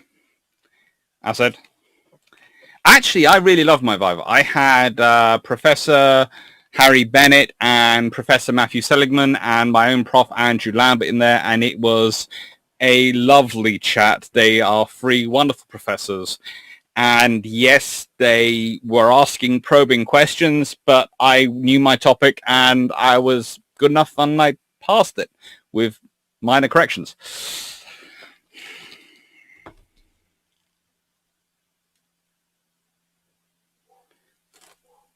Benjamin Donaldson, sorry to ask more, but any chance, if you check in the description of the video, you will find 00 there. Not only is it time stamped, and it will be when it's saved properly, it'll be probably there, but it will not only be time stamped, but there is also a list of the books, and I do it as I go to make sure it's all done. So this book, you want maps, you want to see everything as it's done. Well, this is everything as it's done. And it's a day by day, literally operation by operation. All the maps are there, all the ships. It is, if you are visually inclined and you like to be able to put everything into a visual, there is not a better book in my mind out there than this. It's got things like this: the Battle of the Atlantic, where the ships are sunk in between January and July 1942. And this is where U-boats are sunk, where merchant ships are sunk. And it really tells you the difference because the merchant ships are mostly sunk in this area. The U-boats are mostly sunk in this area.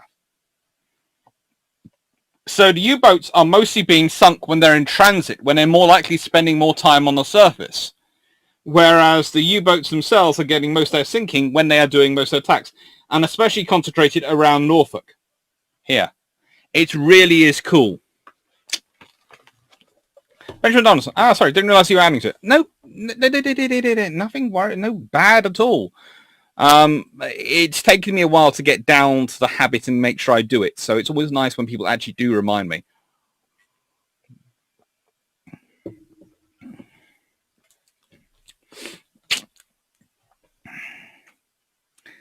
How is it on the pictures department?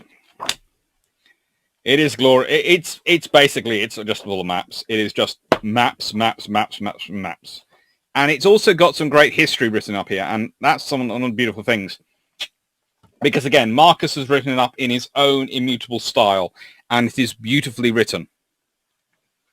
It is just, it's lovingly well written, and it's lovingly put together. He really, I knew him when he, this is the thing, is while I knew him, he was actually writing this and putting this together, and I know the amount of effort he put into it. It was really is a gloriously put together book.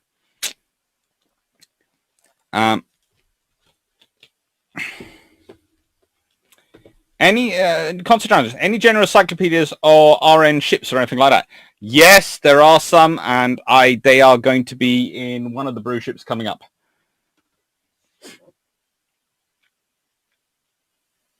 Rapid Raceback. Every time you mention HMS Cossack striding the block ships, I picture it with shark's teeth painted on the bow, rapidly frothing at the mouth. To be honest, that was pretty much what it was like if you were a German. Some of the German and Norwegian descriptions describe it as this insane destroyer seeming to burst through at them. Oh.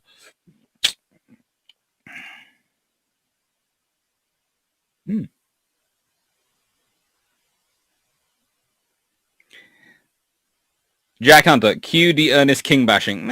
We're not going to get into bashing now. Jermac, and with my interest in cartography, I wonder if he made maps himself or had a good cartographer as a co-author. Actually, he did quite a lot of the work himself, I think. He did have some help. He did get some of the stuff helped him, but he did do a lot of it himself. He got Peter Wilkinson, who designed and drew all the who primarily is assistant to design, who designed and drew all the maps, and then basically what happened was he got Peter Wilkinson to fill it in, to do the maps, and then Marcus filled them in. And then there's Marcus Faulkner up there. His PhD was entitled Intelligence Policy in the Kriegsmarine in the Interwar Period. He is fluent in German, English, all sorts of things. He is really, really cool. It is a really cool book by a really cool historian.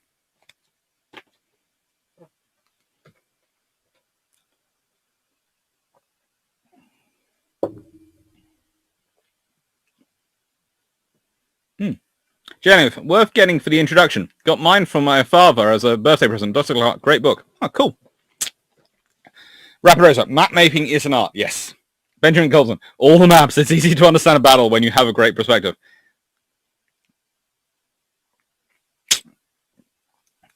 Death Squad, Jerison, Admiral King, all right, I'm sitting down. Wait, what do you mean the British use water as armor? William Cox, Agile boys were the best, just like the mist. But attrition without suitable replacements, but enough. I felt that for concept. Derp Squad, I see the training that ME-262 pilots got before active service was 10 hours flight time if lucky. But at the same time, US Air Force was giving well over 50 hours flight training. Luke Ritty, and skimming their few veteran aces off to pilot the various advanced aircraft like 262s probably didn't help. No, it did. It was fun, let's say. But no. Outside the ME2, the ME109 and ME262 Roach. Well, yeah. This is good. This is very, very good. And it's well worth it. If you are interested in it, get a copy. As I said, I did think of this sort of as being almost the introduction to books for Christmas. This is definitely one of those Christmas books. Right then, let's see. Next one. Ooh.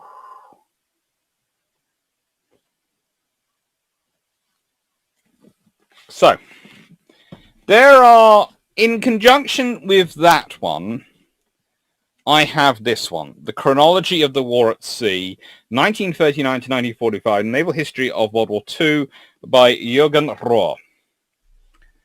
And it's one of my favorites when it comes to chronology of World War II. There are some which are better in bits, but the thing is, all the chronologies are to an extent good or bad.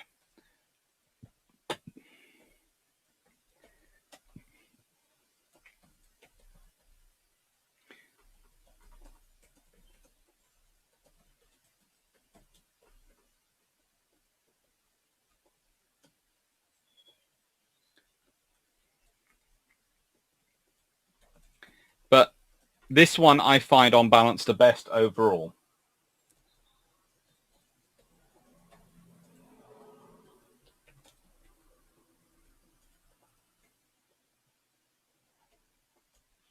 Yeah, it doesn't like me doing updates when they go too long.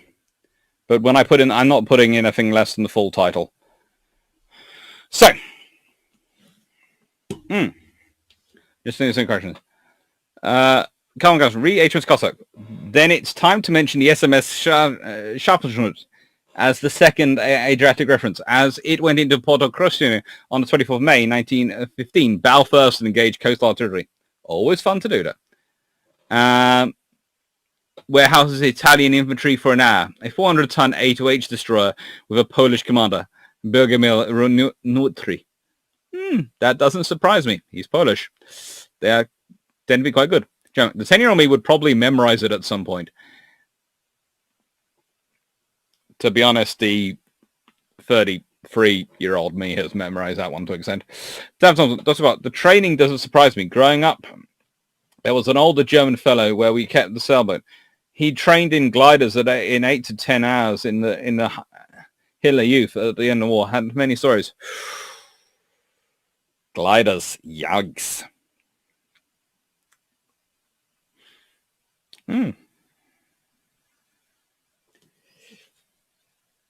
Right, so let's consider the Chronology of the War at Sea by Jurgen Rohr. I like this one. It's Chatham Publishing. It's published, well, this version is 2005, but this is the third revised edition I have here. First edition was in 2 volumes, 1972 and 1974. Second revised edition came out in 1992. Third revised edition, 2005. And it is gorgeous. You can do things like, you can turn to this one, and I've turned to November 1942, and it's got the 8th to the 15th of November, South Pacific. Japanese and US forces seek a decision in the Battle of the Guadalcanal. On the 8th of November, TG 67.1, Rear Admiral Turner, sets out from Noumea with transport to Macaulay, President Jackson, President Adams, and Crescent City, on which 6,000 troops of the reinforced 182nd Infantry Regiment are embarked. Escort is provided by the cruisers of Pensacola and Portland in the destroyers Barton, Monson, and O'Bannon from TG 67.4. It is followed on 9th November from Espiritu Santo by TG 62.4, Rear Admiral Scott, with the cruiser Atlanta, the destroyers Aaron Ward, Fletcher, Lardner, and McCullough, and the transports Zelin, Libra, and Betelgeuse, with some 1,000 troops and a construction battalion. TG 67.4, Rear Admiral Callan, puts to sea from Espiritu Santo as a covering force of the cruisers San Francisco,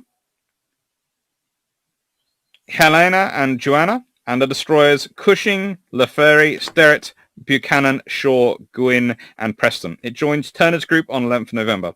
During the night, 11th to 12th November, TF-16, Rear Admiral Kincaid, also puts to sea from Noumea, with a covering group consisting of the carrier Enterprise, the cruisers Northampton and San Diego, and destroyers Clark, Anderson, Hughes, Morris, Austin, and Russell, together with TG-64, Rear Admiral Lee, comprising the battleships South Dakota and Washington, and destroyers Benham and Wolk. On the Japanese side, the destroyers Makami, Suzuki, Yagamo, Mokaigyo, Kanseigo, Gumo, bring about another 600 men and the command of the Japanese 38th Infantry Division, Lieutenant General Sano, to Guadalcanal during the 9th, 10th, and 11th November. Air and PT boats attacks are propelled. To protect the Japanese operation, the submarines of Group D, I-112, I-175, I-172, and Row 34 are concentrated in the approaches to the northern coast of Guadalcanal. I-172, Lieutenant Commander Otto, is sunk on the 29th of October by a Catalina fireboat of VP-11 west on San Cristobal Island. On 10th of November, the high-speed minesweeper Southard sinks the submarine I-15, Commander Ishokar. On the 11th, the submarines I-7, I-9, I-21, and I-31 fly off their aircraft to reconnoiter Vanico, Santa Cruz, Espiritu Santo, Numea, and Suva, Fiji. In the process, I-21, Commander Masumura, torpedoes the transport Edgar Allan Poe, 1,762 tons, in a spirited engagement southeast of Numa. The minesweeper Matai, Royal New Zealand Navy, and the corvette Kiwi, Royal New Zealand Navy, towed the vessel to Niue, where she is declared a total loss. On the US side, 24 submarines are distributed around the Solomons. It's just constant information. It is so much in it. It is gorgeous, but it is full. This is full. If you put these two together, there is not much from World War II you will not have a basic understanding of at sea. You combine these two books, and you end up with a very good overview of what World War II at sea is like. I'm not sure how much the pair together are, but if you've got anyone in your life, or you yourself, or that are interested in it, and want to know what World War II at sea was like, combine these two books, you will have wonderful maps, you will have all the information of chronology. You can put this all together, then you can go looking at the context and the specifics of the details and all these things. But these two together will be a wonderful overview. What they don't cover is not worth covering unless you want to go into depth.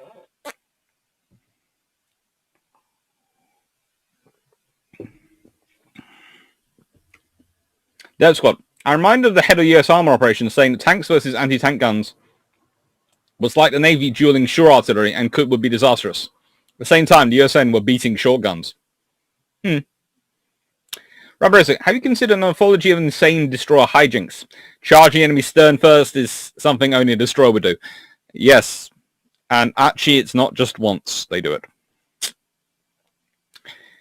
William Cox, the largest torpedo ever used in combat was a one-off with its own name and pen number. HMS Campbelltown, pennant 142, warhead, 4.5 short tons of amatol. Definitely, and I was looking at doing her today in my recordings for 4 random books. To be fair, if you're used to 5-inch guns being heavy artillery, it's a bit of an adjustment thinking about the sheer scale of naval artillery. Yeah. William Cox, shock and awe. Naval bomb on shore defense in World War II. Yeah. That's good. Sutton's air raid, probably the best executed raid ever. Many mistakes in planning, but I see the most VCs won in any super operation. Yeah. Yeah, I don't know if Campbelltown was a torpedo as much as the limpet mine from the pit of Hades. Yeah, both work. Jurgen, what's the difference between a master-at-arms and regulating petty officer? Not much in reality. Tiberius, Dr. Clark, I liked that in a previous bilge pump you mentioned how the Orthodox Church could play a part if Greece Turkey went to war. Yes, they could do. The Orthodox Church could be a factor in it. And let's be honest, for Turkey, that's a bit of a rogue element. So for Turkey, it's whose side does everyone come down on? And it's going to be interesting. William Cox, oops, old friend wants me to share birthday cake. Cheers, all got to go. See you next stream. Take care, William. Right then. US and I are apparently going to be re-releasing these again soon, so I thought I'd add one of these into it.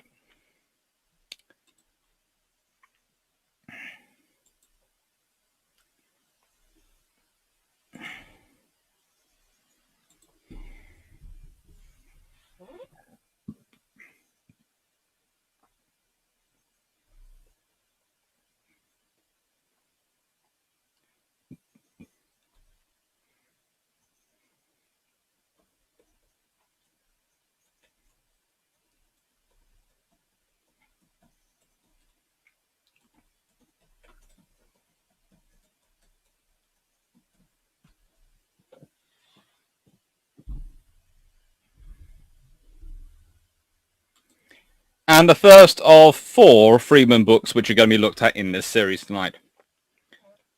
Ooh. Jenna, Chronology of the War at Sea, 1959 to 1945, is $19.99 on Amazon. That is a good deal. Seriously, for this, that is a good deal. For this, that is very good.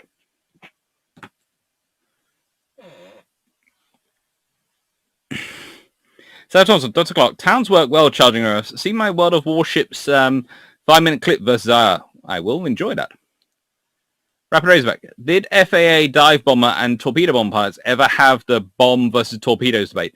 No, their policy was whichever way works, they don't mind. They'd work together quite happily. And you have to remember, the Swordfish was technically a torpedo bomber and a dive bomber. Before everyone starts laughing, they did actually use the Swordfish occasionally as a dive bomber.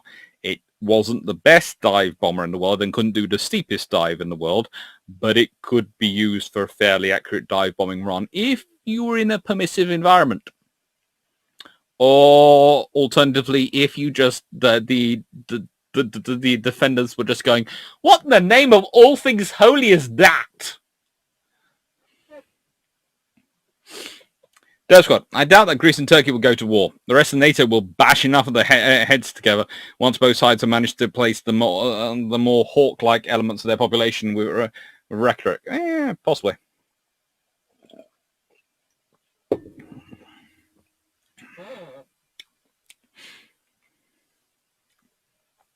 Jack Hunter, I paid £40 for my copy about 6 months ago. It's the joys of Amazon. Let's be honest. When I get a book, I stop immediately worrying about what other people pay in the price of it, because that sounds terrible, but I don't get the book. I want the book now. I want to read it. I want to use it. I can't afford to worry about how much it will cost in 6 months' time or 2 years' time and all these things, because I need to use it. So, that you don't have to. It's annoying. Trust me, it is annoying, because I think about what other books I could have bought if I had that money. But yeah.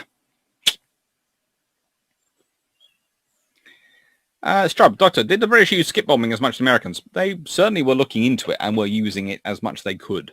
It was the British were fighting a sort of different war for quite a while than the Americans.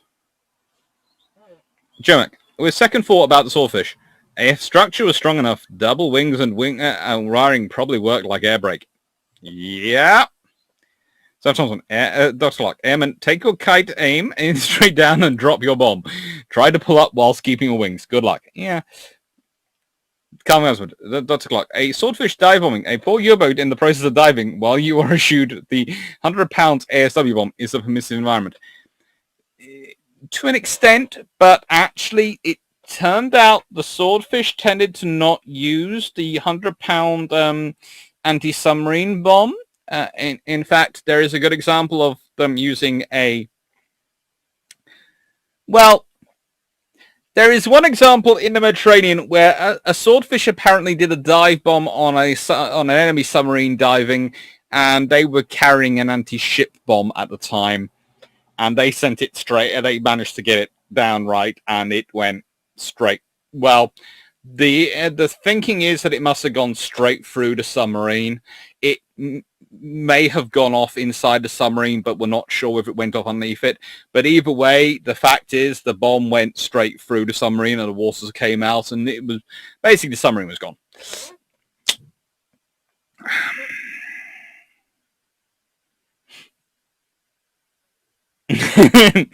Rapid Razorback, they only queried the gods when the attacking aircraft are Blackburns. Yeah, that was all queried the gods. Nick Waters, this is in a world where the HE-17 bomber heavy was also supposed to be a dive bomber.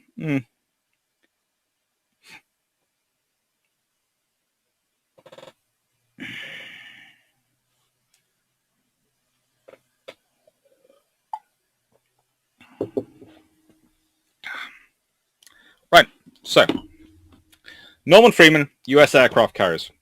Illustrated design history and ship plans by A.D. Baker III. I love this book, but US and I do keep re-releasing them.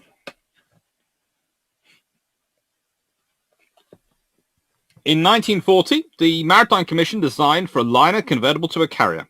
The sketch was made from a photograph of the Maritime Commission model. Published bids were requested in 1940. Thank goodness for World War II.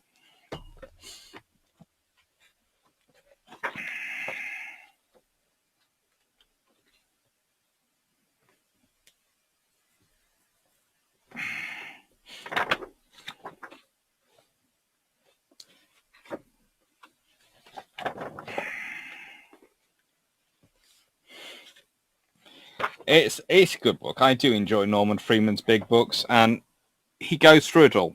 This is actually one of his smaller books, I swear, but I like it, and they are re-releasing it. Ranger, with her inboard profile above her. And this is the other thing he does. He does the great thing of pictures we can juxtapose with plans above them, so you get a real good design of it, a real good idea of what it's like. It is gorgeous.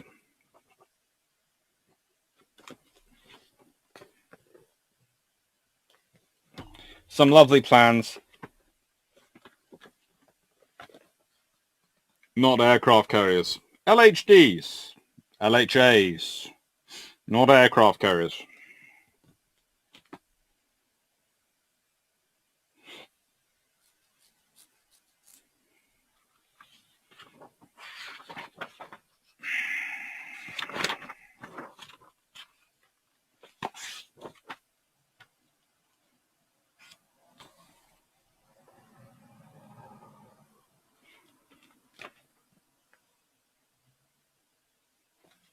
They are done gorgeously.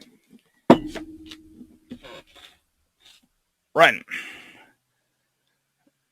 Now, I remember that the Sunderland Short was able to reload its bomb racks in flight. They were on pulleys and could be withdrawn into the aircraft when new ordnance to be attached. Yeah, that was fun.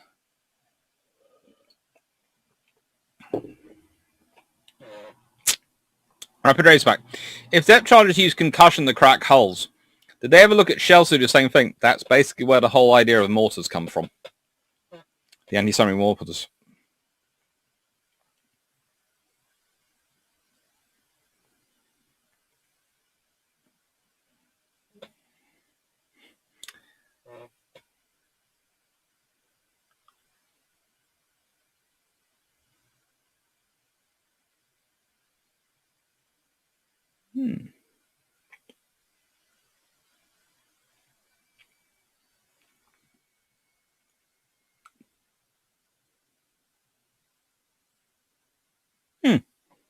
So we have the Plebiscite, $79.95 on Amazon in that edition for this one.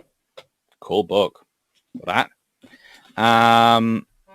We have Jay Rishan, the Rapid Raceback. There was an incident on the Western Front where a Tiger's crew was killed by a concussive force of 12 Shermans. Interesting. I'll be back in 2 minutes.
this comes across with me. Also, I'm going to do a little bit of promotion for Drac because he sent me one of these. And he's also sending one out to Jamie. And they're lovely. They are absolutely gorgeous paintings he's got.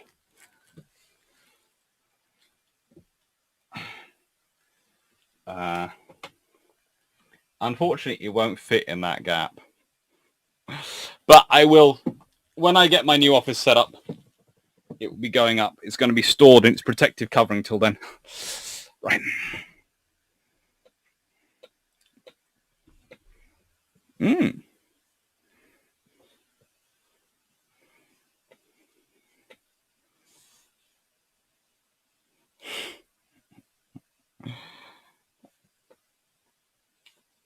Well, there's only, this is my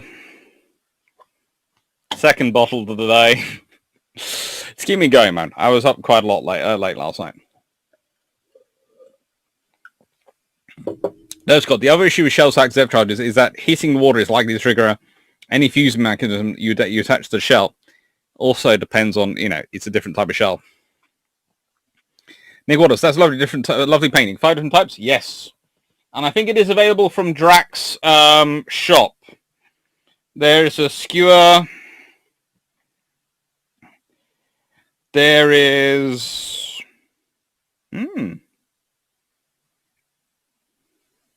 Skewer, Seafire, Swordfish, a Fulmar, and a Barracuda. It is gorgeous. It is absolutely beautiful. So that's my little promotion for Drac for the day.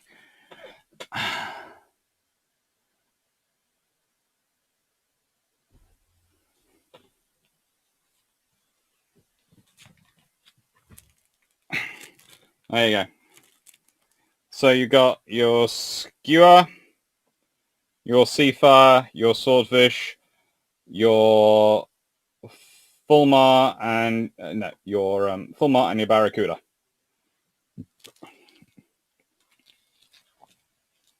It is really nice.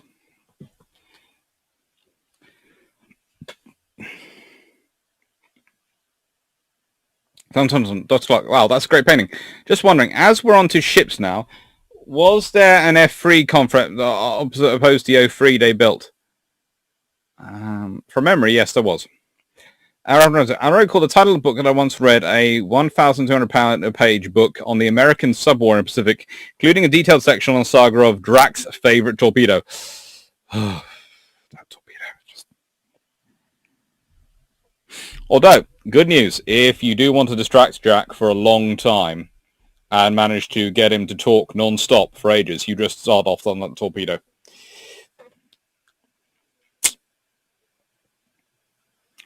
It's one of those tricks. It's like if you want to distract Jamie, ask him a question. Just posit him that the Fairy Fulmar is a terrible aircraft. I like to wind him up occasionally. John, discussion about depth charges gave me its thought. Was there any recoilless ASW thrower working like the Carl Gustav or SB-99? Or Black Blast was a no issue? Back Blast wasn't really worried about. There was a sort of thrower, but it didn't really work on the same principles as the Carl Gustav.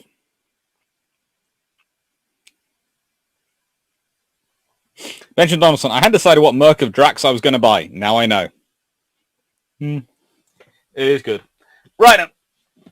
So I'm going to do this again because I know I didn't do this again that long ago, but I do like it. And the more I read it, the more I like it. So the more I want to plug it because I want it. I want more to be produced in it because I've heard the guys considering doing more books or a similar sort of style, or the publishers are sort of considering doing more books. It's one of the two. Right.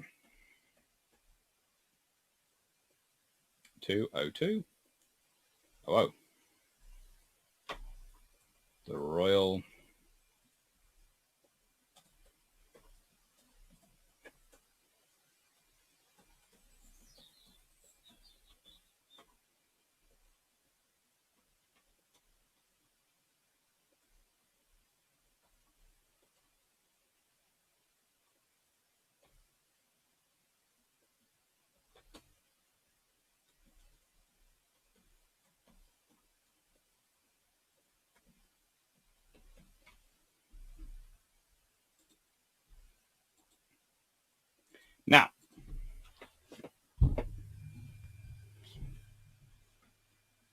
Rapid Razorback. I thought if you wanted to distract Drac, you brought up LCS. No, that's Commander Salamander. If you want to distract Commander Salamander, you bring up LCS and just watch the fun happen. Speaking of him, he is a wonderful guy, and he is on our bilge pumps this week. So, the Royal Navy China Station, 1864 to 1941, by Jonathan Parkinson. There are other books produced on a similar topic. This one is by far and away my favorite, and the more I read it, the more I like it. It is gorgeous, it is massive, it has quotes galore in it. It has pictures. As we all know, I am a sucker for a nice picture and a nice plan. A lovely map is always a good thing for me. It has details like Vice Admiral Sir Gerard Henry Uchtred Newell. And it gives them the whole story. So in Commander, in 1874, he was awarded prize for an essay on naval tactics, which was published on the title of Gun, Ram and Torpedo. In 1875, he received the Gold Medal of the Royal United Service Institute. From 27th July 1874, in screw frigate Immortalite, 3,984 tons, detached squadron, he joined her at Portsmouth during the morning of Wednesday, 29th July 1874. Subsequently, vessels of the squadron cruised to Vigo, Lisbon, Gibraltar, Madeira, St. Vincent in the Cape Verde Islands, Montevideo, Falkland Islands, Cape of Good Hope, Simon's Bay, St. Helena, Ascension Islands, St. Vincent again, finally returned to Gibraltar on the 20th of June 1875. From Gibraltar on Tuesday, the 13th July 1875, he disembarked in order to take passage home in the P&O mail ship, Lombardy, 2,723 gross tons, arrived back in England on 20th July 1875. In England, on the 11th of August 1875, literally in July, he gets back to England. In August, on the 20th of July, he gets back in the UK. About 21 days later, he marries Charlotte Rachel Frederica Creswell. Now, if those of you who've talked to me before will have heard me mention Creswells. Creswell is very much an old family name, so is Noel of the Royal Navy. You will find a lot of Creswells going around in at the time. So this is part of the whole thing of the development of almost a naval class, in that most naval officers, when they marry, they end up marrying the sisters of their contemporaries or the daughters of their seniors. And this is another case, whose mother was a member of the Calthorpe family. By her and her, he had a son, Francis Arthur Gerard Noel, later Lieutenant Colonel, two daughters, Charlotte Ida Frederica and Ida Constance Diana Mary. And he basically, as he goes on, where he goes in his career, and then when he gets to China Station, what he does out there. And the interesting thing is, this admiral, why am I bringing him up? Because he makes a very big friend of someone called Togo Heihachi, or Admiral Togo, as we all know, or victor of the Battle of Tsushima. And they are very good friends. Noel is corresponds with him the whole time when they're out there, and they make very, very good friends.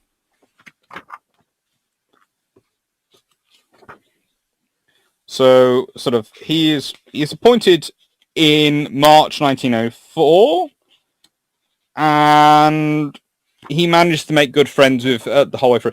It's a really cool book, and it's a really interesting story.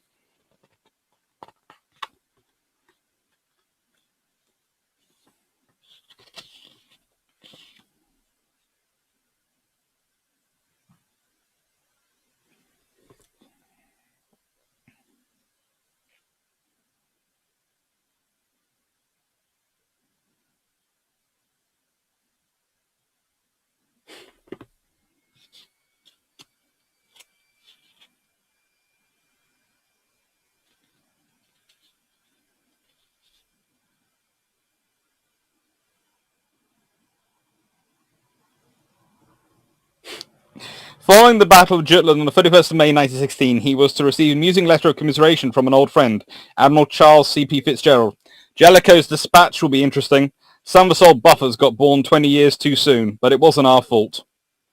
Likewise, following the Battle of Jutland, he had written a letter to the commander of the battlecruiser squadron, Vice Admiral Sir David Beatty, Replying from Tiger on 12th of June 1916 to Staion wrote, "My dear Sir Gerard, thank you very much for your kind note of congratulations. The appropriation of us to the senior officers of our Grand Assault is indeed appreciated by me more than I can say, especially of those who've done so much to forge and prepare the weapon, which is our great good fortune and privilege of using."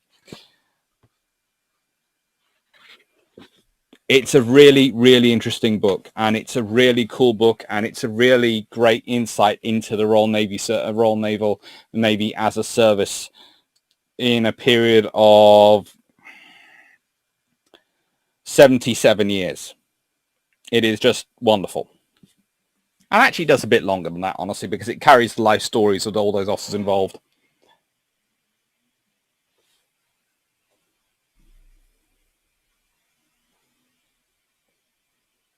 And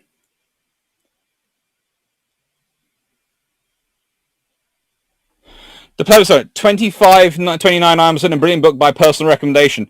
Dr. Clark made me buy it. I am so sorry. I do make you bored with these books. Let's see. Rapper Nick Walters, I believe he did a video on that called When Hotels Go to War. Jack, I've got to head off now. Take care, Jack. King's Rook, Jermac, now, to distract the good doctor, you mentioned the defense of Singapore or the defense of Crete.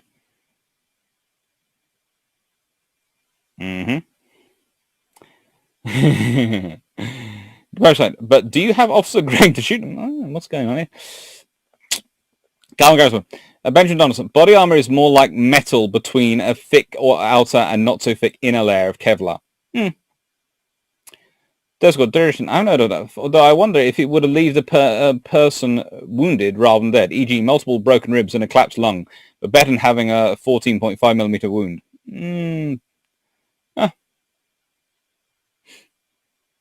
Descott, how did BT and Jellicoe get on? Okay, but honestly, BT could have communicated more. It was a very one-sided communication relationship, and really in any good relationship, open, honest, and equal communication is essential. And really, Jellicoe BT just didn't communicate. It was one of those relationships which you can see is going to end up in a breakup because they really one side just doesn't communicate with the other. Sorry. As a bit of a skit the other day, I was doing for some of my students the idea of BT and Jellicoe going through relationship counselling after the Battle of Jutland so they could work out, their problems going forward as Jellicoe becomes First Sea Lord and BT becomes Commander of the Grand Fleet. And it was quite funny to put the students through.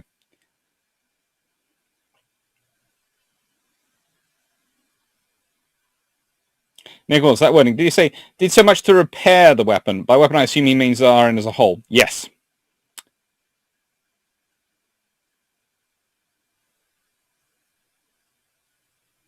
King's Root, the look I just got is hilarious.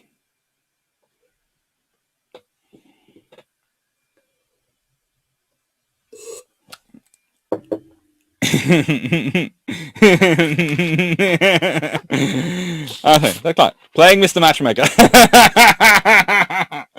No, but thank you for that. Let's see. I don't know. Osprey has another very nice super chat. Thank you. Very, very nice super chat. I'd love to see Benjamin Donaldson. I'd love to see you and Drac discuss Jutland. I'm on his Jutland video, actually. I'm one of the voices. It's a lot of fun to do.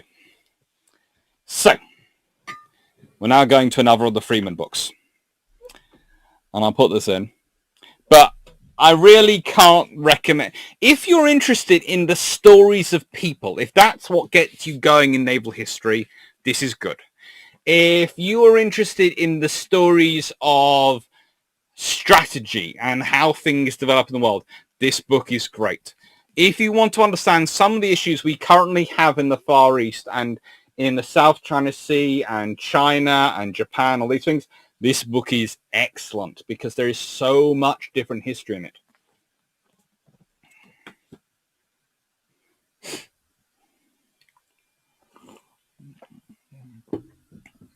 Jellicoe himself, I remember correctly. Yes, that was minor. And I think it was also one of the ships.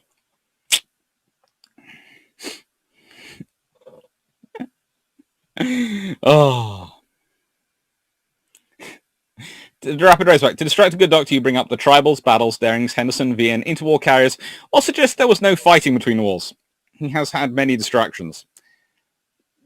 Yeah, I'm just kidding. Trust me, it gets more. That we have started scratching the surface, as you know, with some of the videos I've done, some of the lives, and some of the books, videos I've got coming up planned. I'm starting to work back in time. I'm doing some of the Age of Sail stuff and these things, and yeah, there's a lot which comes up. And it's like I've got scheduled for Trafalgar, is that because my Thursday is my day of record is afterwards, and Kate Jameson does such a great, every year she does an absolutely excellent guide on Twitter to the Battle of Trafalgar, that I thought rather than muscle in on her work, I would just tweet out her stuff and go, please go look at Kate Jameson's work. But I'm going to do an aftermath of Trafalgar and what happens afterwards, because people often look at the battle and think, wow, that's happened. It's not the battle so much that that makes Britain great. It's how it consolidates after the battle that gives it the advantages, which is another reason why I don't use the Battle of Trafalgar as the Royal Navy's highest point, because it's the whole campaign and what comes afterwards which really has the impact.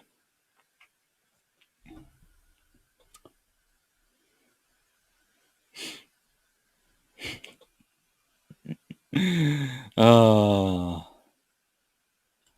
And let's see, edit.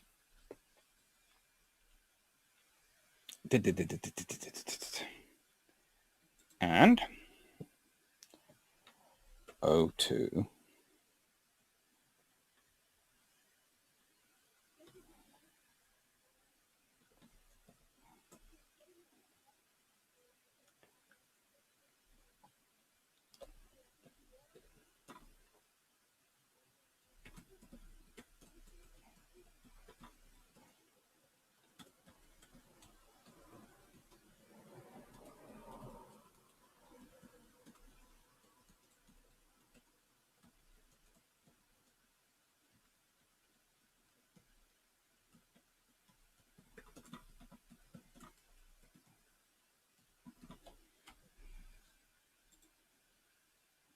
Right, so there we go. British Destroyers and Frigates, Second World War and After by Norman Friedman. It's another wonderful book. It is, it's gorgeous. And there you go, you've got radar being talked about here. I would say with Norman, he does have a habit to presume certain things appear automatically first in the US Navy, but we'll leave that to one side. What I do love is his description of HMS Barfleur here, the first of the Royal Navy's battle class destroyers to enter service. And I do love the fact that these ones are just so aggressively designed. And basically their idea is we've got to put in a very powerful anti-aircraft armament. They've got to be really, really good aircraft. So they basically decided into long-range AA plus medium guns plus anti-ship capability bit here. Heavy anti-ship capability here, torpedoes. Medium to short-range anti-aircraft capability here, a little bit here, but quite a lot of heavy stuff here. Radar-guided 40mm guns. And then at the back, a whole host of depth charges for anti-submarine. It's basically the whole general-purpose package, but it's crammed in. The smallest hull that will take it. And it works, but it is a lot. And as in the emergency program, operational endurance would drive up the size of the ship. DTSD wanted 4,000 nautical miles at 12 to 14 knots. He expected that alone would require something like a J-class hull. VCNS supported DTSD. For every day a destroyer fired another ship, she fired 20 times an aircraft. The existing 4-inch gun was not enough. He agreed with the ACNS-H, proposed for a 4-cornered close-range anti-aircraft battery using twin Bofors rather than pom-poms, but also wanted at least 6 and probably 8 Oerlikons. VCNS agreed with ACNS warfare that opinion was so divided that it would take a conference or perhaps a committee to decide the issue. Even so, on the 14th of May, 1941, Controller felt comfortable asking DNC to sketch the ship VCNS implicitly supported, armed with 4 dual-purpose 4.7-inch guns, 4 twin 4-inch as alternative, and 4 cornered close-range anti-aircraft weapons. This was the beginning of the battle design. And basically, what the controller, Director of Construction Daniel Stanley Goodall, does is he goes, I am completely overworked. I have this design for the Super Tribal from pre-World War II. Okay, we'll take that. We'll take the guns off the back that we were looking at for the Super Tribal and replace those with 40 millimeters, and that's done. It is good, and it works. Jack Ray, I'm reading Friedman's Naval Firepower. It's a rather book. It is. I've got it in front of me over there somewhere.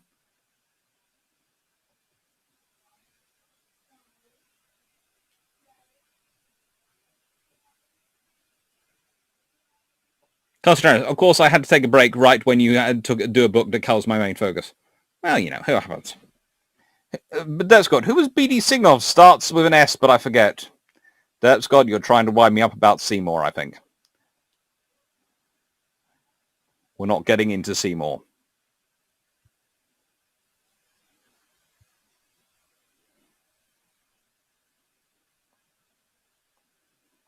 Rapper Friedman is passionate about his opinions on the OSN. Yes, he is. And he's a very good historian. He is a very good historian. I do like a lot of his work, and I like a lot of his books. I don't always agree with some of his conclusions, but I do like them. Friend pre-dreads to so rationalized redesign and building 3 or 4 of them, which are different types. Actually, could be ships. What's he talking about? Sorry.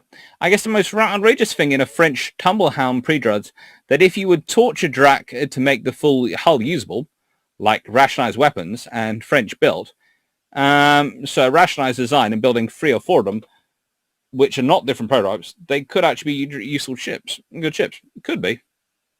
Could be. There's always a possibility.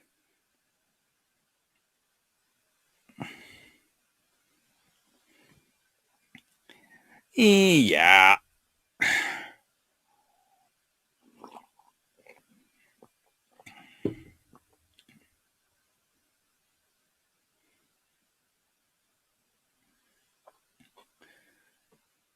King's Huruk, thoughts on if the active camo front of the RSCN developed in Model 2 could make a comeback? I hope it does. Honestly, I don't like grey ships. I think, frankly, there's no point in being grey anymore.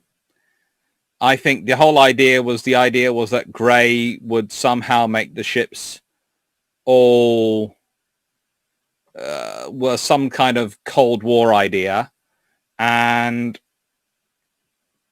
I'm not sure it really works. I don't think it does. And I think breaking them up into that sort of camouflage pattern is quite a cool idea. I think it works. I think that makes the ships look more distinctive. And I think that's useful for presence.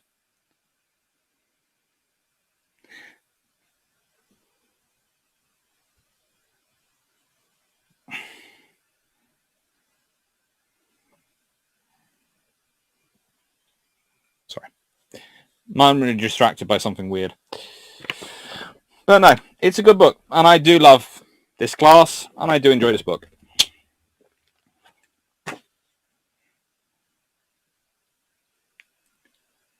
Stephen Lasky, sorry, I'm new here. Is it okay to ask for book recommendations? Yes. That's what it is for. It's about books. It's a whole lot of book chatting. Mitch writes, my apologies for posing on topic here, Doctor. Anyone here that are former or retired use military and use TRICARE Select, please check the notice I put in the general section of Discord. No, don't worry, and if that helps, that helps. I've been hearing lots of fun things about TRICARE, and I'm British, and a naval historian. Apparently he's been having fun lately. Tiger Shark camo. Rapper Razor. Cool. That would be good. That's quite. As he comes up so often and they're fairly uniform, good quality, are there anything which we shouldn't buy? Maybe save time? None I would say no to. there is one that, well, there is one I've got here, which I'm going to be talking about in one of my 4 random books later, Fighters Over the Fleet, which is very repetitive. Keeps going back and coming back over the same ground, but that's because of the structure of what he's looking at. Other than that, it's quite good.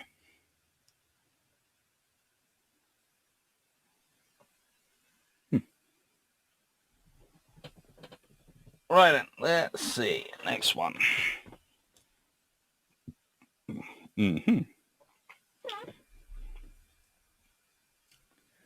Big books. I like big books. I like big books and cannot lie. Yeah, I do enjoy the fact that that's the opening of this one.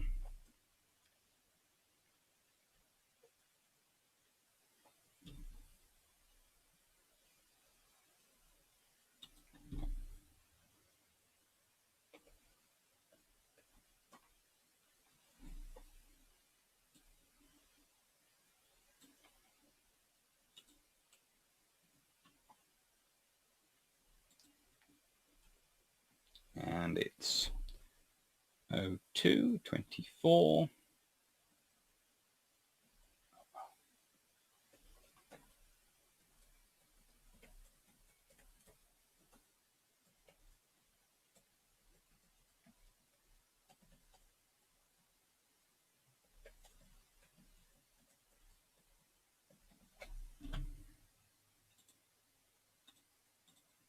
Right. Stephen Lansing, cool, thanks. I'm looking for something on transition from pre-dreadnought to dreadnought. In particular, I'm curious about what the introduction had on the naval race between Britain and Germany. That's easy enough to deal with. Dreadnought by D.K. Massey is your best starting point. There are lots of Robert Massey. There are lots of other books which are fairly good, but this is a good beginning point. It's a good foundation book. Then you can get into battleships and various other things by Norman Freeman. Lots of big, massive books. But if you start off with Dreadnought by Robert K. Massey, that will give you a very good foundation, Stephen. Okay?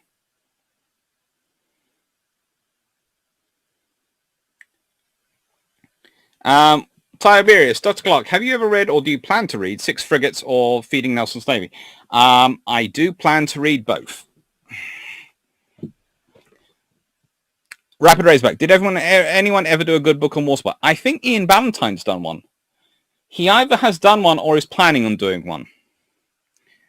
Dove Squad, Paul, in part, but they let the various shipyards go to town with any idea they came up with, ultimately increasing costs massively as spares had to be scratch built and sent to original yard for repair. Yeah.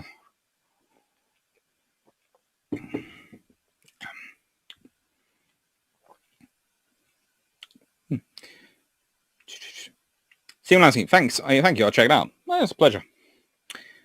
Greg Southey, the background level for radar is usually nothing unless you're moving along the coast or with other ships. Hence the low radar reflection superstructure to reduce signal. Where is it? Rapid Razorback. It's a 5-book set, but have you read The War in the Pacific by Jerome T. Hagan? It's in my big pile of books over there to read, in my box of books.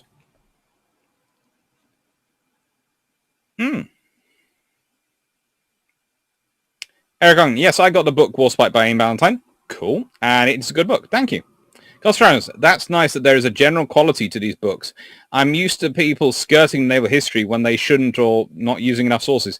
The only trouble with Freeman's books, and it happens in this one, British Cruisers as well, 2 World Wars and after, is that you almost need a translator on every single page because he does this. On the 16th of July, DNC offered 2 more alternatives, K27, K28, which reverted to 6-inch batteries. K27, 545 feet, had 3 quadruple turrets and lighter protection, 3.5-inch inside, 2-inch in deck. Speed would probably be limited to 30 knots. Figures were preliminary because the size and weight of the quadruple turret had not been settled. The ship would be very cramped, which was what probably killed the design. K-28, 575 feet, was another attempt at a 10-gun ship. Two twins super firing over two triples, with the same protection as K-27. The hull had to be longer and heavier, but not so much longer that the ship benefited dynamically from the longer hull. Speed would drop to 29.5 knots, an even more depressing result. Again, there were uncertainties because no longer trunks twin 6-inch turret had been designed. Two more 6-inch designs were apparently prepared in July. They must have been K-29 and K-30, but details have not survived. Sea Lords chose a 6-inch design, probably with 12 guns, because when they approved the final design in October 1936, it was described as an elaboration of a design approved in July. It seems clear that Controller was unhappy with this choice. In mid-September, Controller wrote to the Sea Lords conference of the 8,000-ton cruiser as a decision was urgently needed. He offered what he considered the three best design alternatives: K-27, K-23A, and K-25G. An entirely new quadruple turret design would impose at least a 6-month delay, which he considered sufficient grounds to reject the idea. Moreover, recent tests had shown that the guns had been to be at least 6 foot 6 inches apart, not to interfere with each other.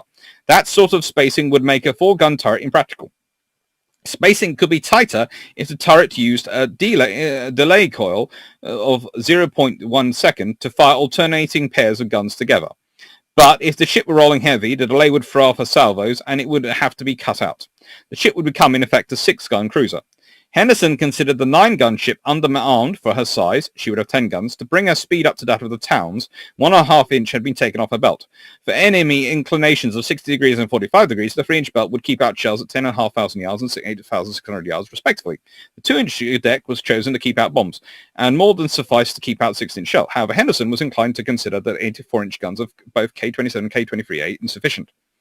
Now, if you noticed, if you all know, because you've listened to me, that Henderson is the controller, and the director of naval construction, we all know, is Stanley Goodall at the time. But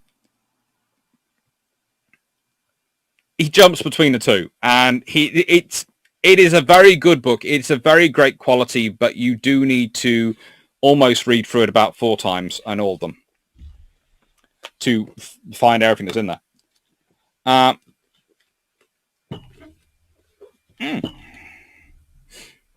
Strub, Doctor, do you think the polar operations are really where countries should be focusing funding? If they've got polar regions, then they need to, yes. Tiberius, Dr. Clark, have you seen the latest news on USS Texas? I've heard that she could be hopefully going to be back restored and looked after. She's been given back to her funding organization.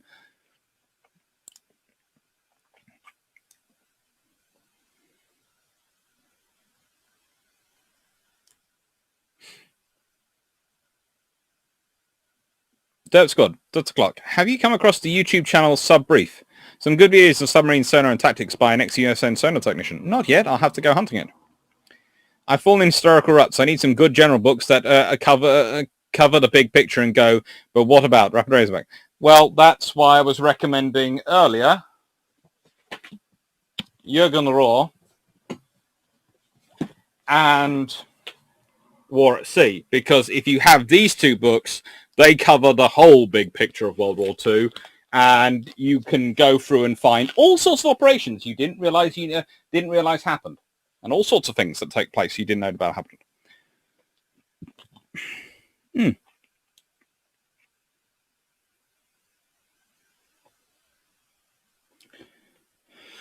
Paul, Dr. Clark, Anthony Williams has a blog on historical weapons. He argues that if the Cumulus battleships had been decommissioned, their guns could have been reused, 14 and 16 being flawed.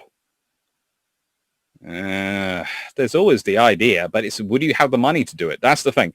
You can do these things on paper, and it could be a very good idea on paper, but the reality is, can you do it in reality? Can you actually pay for it? Will it actually get the money for it?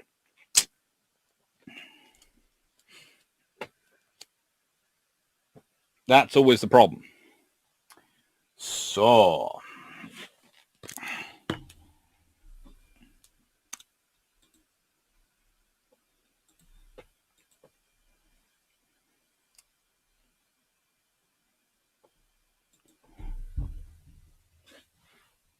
or 233 00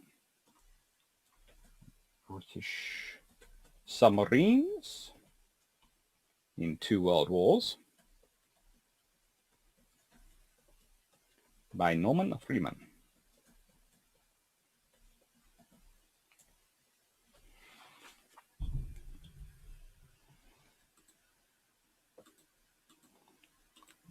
Right then, so this is Norman Friedman's British Submarines in 2 World Wars.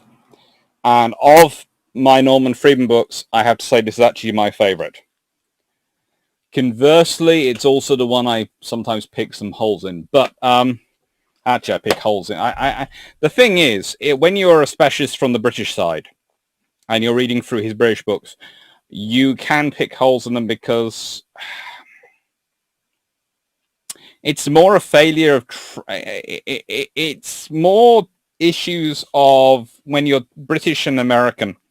I often say that it's two nations separated by a common language, in that the variations in English and what it precisely means can have big contextual differences. The classic example is the Korean War, where a American officer is talking to a British unit who are saying, it's getting a little hot around here, actually. Basically going, do you need support? It's getting a little hot out in here, but we're holding it. Yeah, we're holding our own at the moment. And he thinks that sounds that they're okay. And he's basically then rugby tackled by a British officer who happened to be overhearing it and goes, send them all the support. They're about to be overrun. And he's going, but he said it's okay. No, he said it's getting a little hot. That's British code for we're being blown apart here. Send support now. And this is the thing. There is contextual issues. But I do love these books. And I do love the study he does on them. I love the fact, when you go through this, you really realize how advanced Royal Navy submarines really were in interwar period, how well they were doing. And you start to get the idea that maybe, and this is going to sound strange, maybe the idea that the German Navy was the best submarines in the world is more a piece of branding than reality, kind of like their tanks. And I know that's contentious for me to say, but the German submarines were not by any way a stretch of imagination or conquering. Also, one of the reasons I really enjoy this book from Norman is because it has fold-out maps. It's kind of like the big books the book I was showing you earlier. It's got fold-out plans. And it's just cool. It's Norman Friedman, but it's got some of the John Roberts style plans in it. And that's just gorgeous. Or rather, what I associate with John Roberts.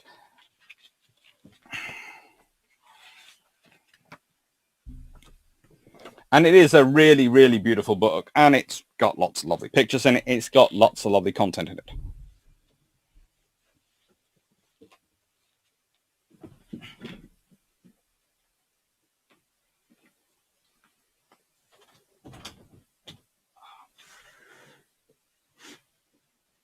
Oh, back in a second. My door's blown open, so weird noise is going to be coming through in a second. For that.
was close. Closer on thing, that one. Right.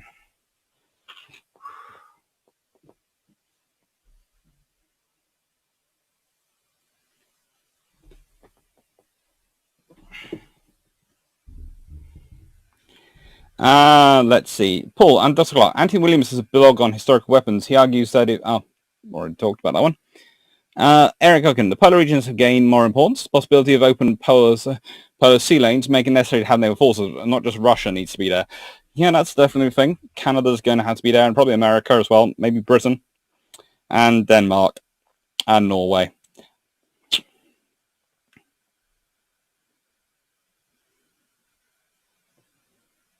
Well, Tiberius, they are filling the torpedo bulges in other areas with a special kind of foam.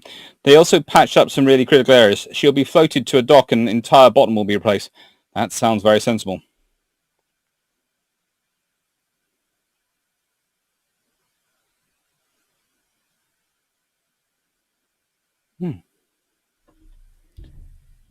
Jennifer, and what would you replace the QAs with, and where would you get their money from? QA class did a lot during World War II.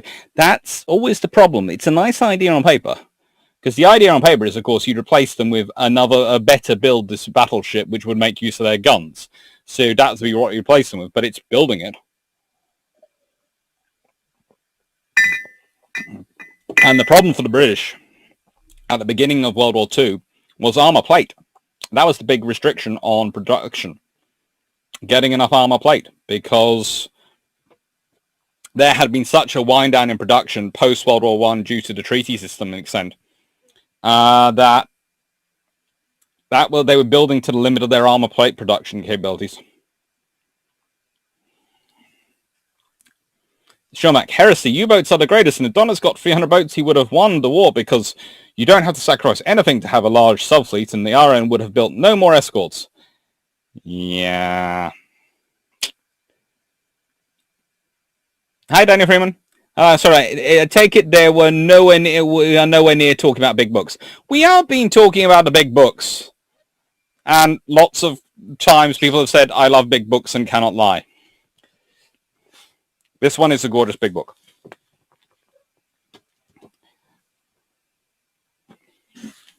All right. So, Allied Coastal Forces of World War II. Volume 1. The Fairmile Designs and US Submarine Chasers by John Lambert and Al Ross. Now, I'm going to put this in quickly before I forget into the edits. And let's see.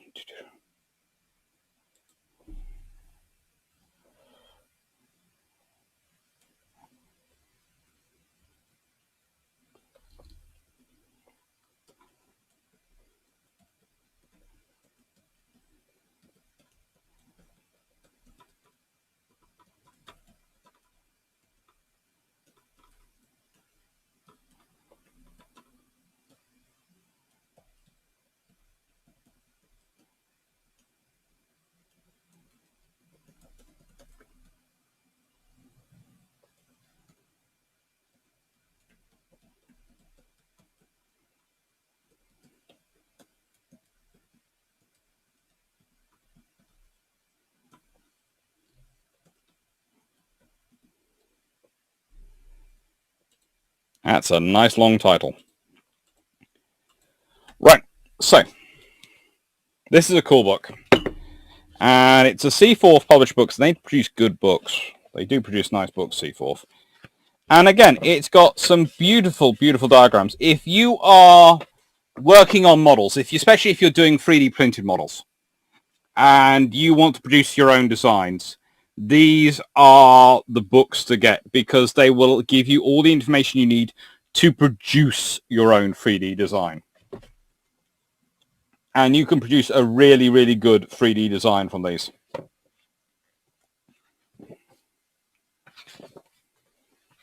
They give you pictures, they give you the internal structures, what they have in them, how they're designed. I have to say the Fairmile D MGBD typical deck plan is pretty darn cool. And I love these ships. I love their structuring.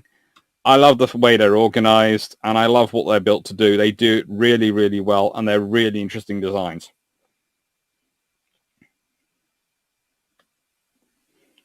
And people often forget just how big these little ships were, and this is a really cool book for it. And I love the story of the Fairmile motor torpedo boats and motor gunboats and all the various things they get up to.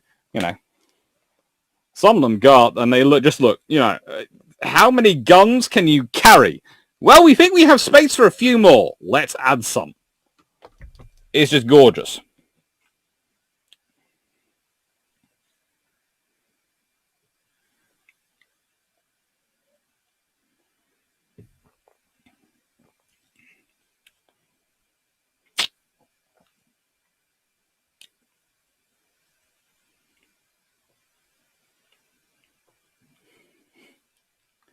Dev Squad comments, that effectively is expensive of making a new gun. The cost of producing a gun is the inner rifled tube. You can't stop turning the rifling once you've started. No.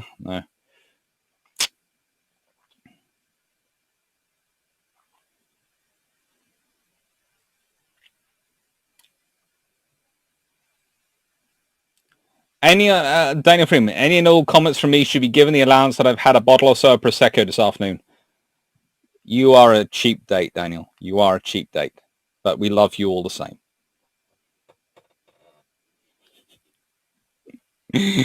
Actually, no. Seriously, every doctor I know is like, every medical doctor I know is like that. Jalen, Anderson Scott, I assumed there was another reason for the almost complete rebuild done to free the Q class before World War II. Yes, it was cheaper than building new ones. That's it. It was cheaper to rebuild them than it was to do new ones. Paul Dustclock, after your squadron videos on Operation PQ-17, I stumbled across the Wikipedia article on PQ-18, which is brilliant. A single author has a big input. What are your thoughts on Wikipedia? I like Wikipedia, but I don't tend to go into it myself. Although I have to admit, I do ransack it for images quite often these days. Mainly because then I don't have to worry. Every time I use an image which isn't from Wikipedia, YouTube flashes up to me and goes, you're using something with copyright. Whereas if it's on Wikipedia, they never flash up about copyright at me.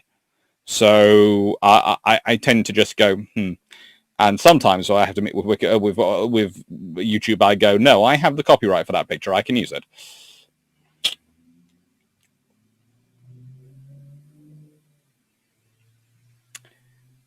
But I also tell students not to use Wikipedia, I have to admit this, because you can't see the author's name and it isn't therefore ascribed authorship. But what I also tell them to do is go and use the sources, because when it does reference, it usually references good sources, so that's usually a good guide. So never use a Wikipedia article as a reference source, but go and use its sources, mine it for sources shamelessly.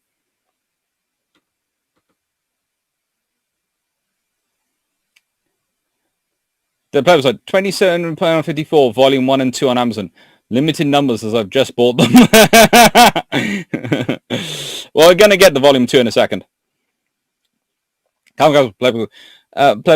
Clark, do you have any recommendations for books on the Austro-Hungarian Navy as someone who is interested in the lesser-known navies of the pre-dreadnought era? I will get to that. But the earlier versions of Brassies, which I have behind me, that's 43, 39, 46, and 1949. So I have them currently out of order. I should put them in order, but I kind of like that one there. Anyway, leaving that to one side. The earlier versions of Brassies, because Brassies by 1949 have been going 60 years, covers the pre-dreadnoughts quite nicely from all navies.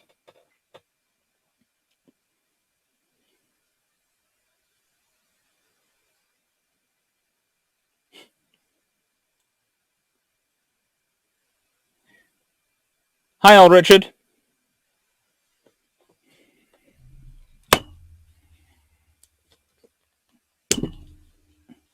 Nice book. So, let's go to volume 2. Good Lord, we're doing quite well for the book, for time.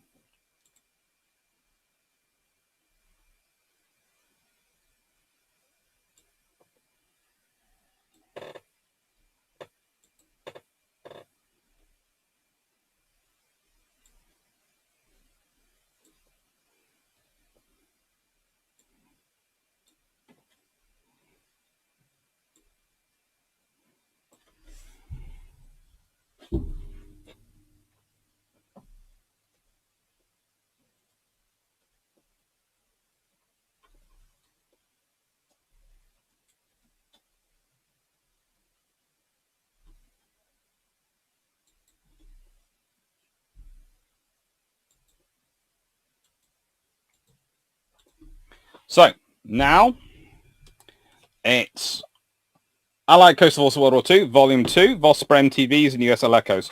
And straight to my favourite picture in here. PT Camouflage.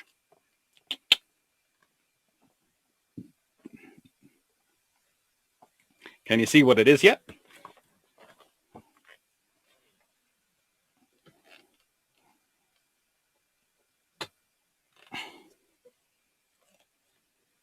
The question I always ask people is when they see this, which way do you think it's going? It's a lot of fun. And they have some beautiful stuff in here, and it's absolutely beautiful content.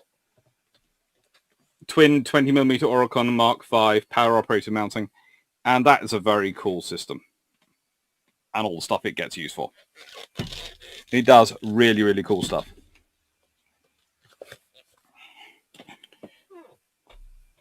Okay. Death Squad, Dr. Clark. Were trawlers part funded by the Admiralty if they had certain features in the way cruise liners were, e.g. certain mount that could fit a 4-inch deck gun? Not really officially. Unofficially, they might find ways to make sure you had enough money for it. Oh, Richard, how do you rate Siegfried Breyer's Battleships and Battlecruisers 1906-1945? It's good. You know, it's what it is. It's I don't agree. Again, there's always the code of Stille of the historian. I don't agree with all the conclusions reached in there. I don't agree with all the analysis in there.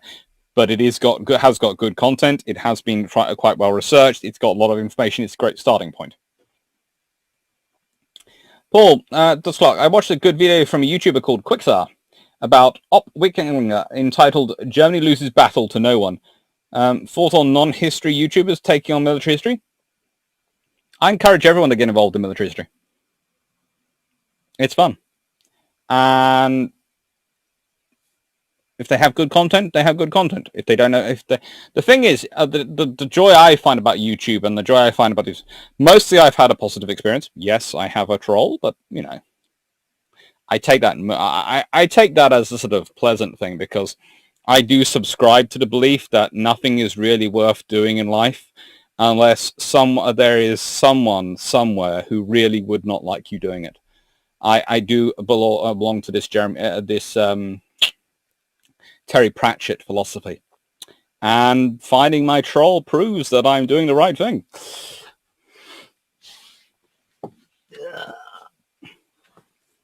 So, someone wanted a really, really big book. I think it was King's Rook. I hope he's still online here for us.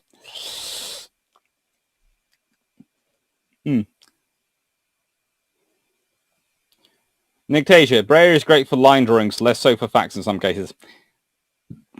That is why I tend to recommend things like Brassies. Shomack, even your troll is very polite. The ones of his comments that I allow through, yes, they are polite. The ones which he has learnt that if he is sweary or rude or rude about people other than me, i.e. is occasionally rude about people who are messages or questions on their lives, then they don't get through. They get deleted. I'm sorry, I won't block people, but I will do so right. Yeah, I don't mind people saying they don't think I'm doing a good job. That's their opinion. But if they aren't going to use my channel or my comments to attack other people who are asking questions in earnest, just not my way. Let's see. Then don't forget, fishing is a strategic industry itself, as well as a great source of iron reserves, so worth supporting even if they aren't militarized. Yep. King's Rook, yes. Well, King's Rook, you wanted a massive book. Meets the Civil War, a complete photographic history, nearly 4,000 images of the war. Rapid Razorback, how do you build a modern sloop? Probably I would start with a scaled up river class and adapt. Or I'd actually go for the Irish Dead Poets class. I do like the Irish Dead Poets class. Not quite useful. Or there's the Nudderasmussen classes. So there's a few classes out there I could start out with, or there's a nice Dutch one as well.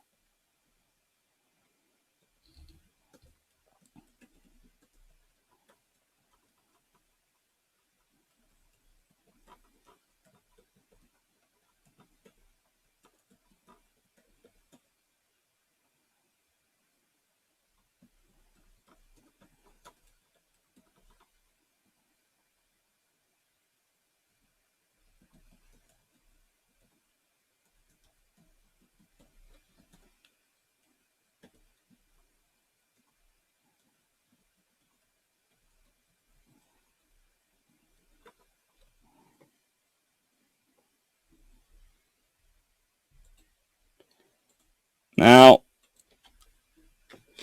this book is, if you're interested in images of the American Civil War,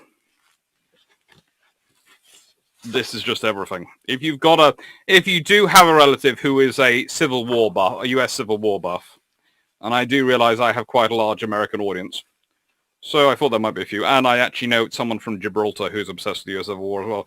This is a brilliant book for them because it has everything in it. Ships, battles, as they say, nearly 4,000. I reckon it's around in the very high 3,900s.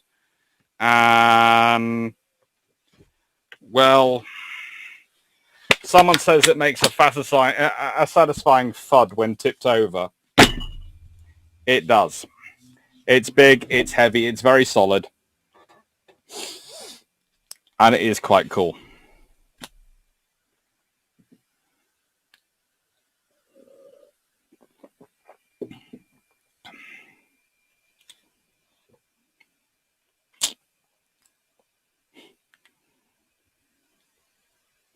Calvin Nelson, Rapid 321 Stanflex. Well, I wasn't going to start off with Stanflex. I was going to start off with, there's going to be Stanflex involved.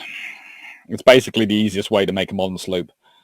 Just buy it off the Danish, buy the Dutch long-range OPV design, modify it with the Danish Stanflex system, and go and rock and roll.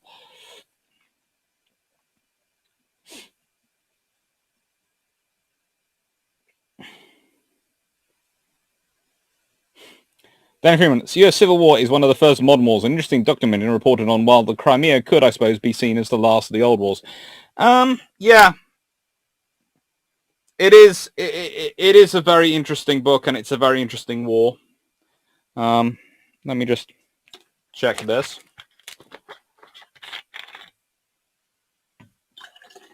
Oh.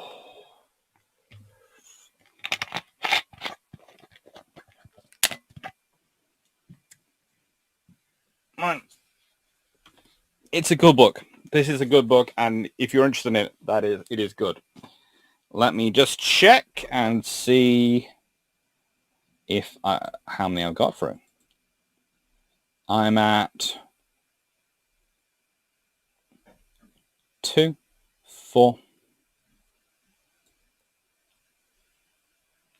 6, 8, 10, 12, 14. Yeah, I have one more book to go. I thought I did, but I was checking I hadn't missed anything on the way. So the last big book, which I'm going to be recommending, is, well, all the others have been British, American, mainly British. A lot of aircraft ones.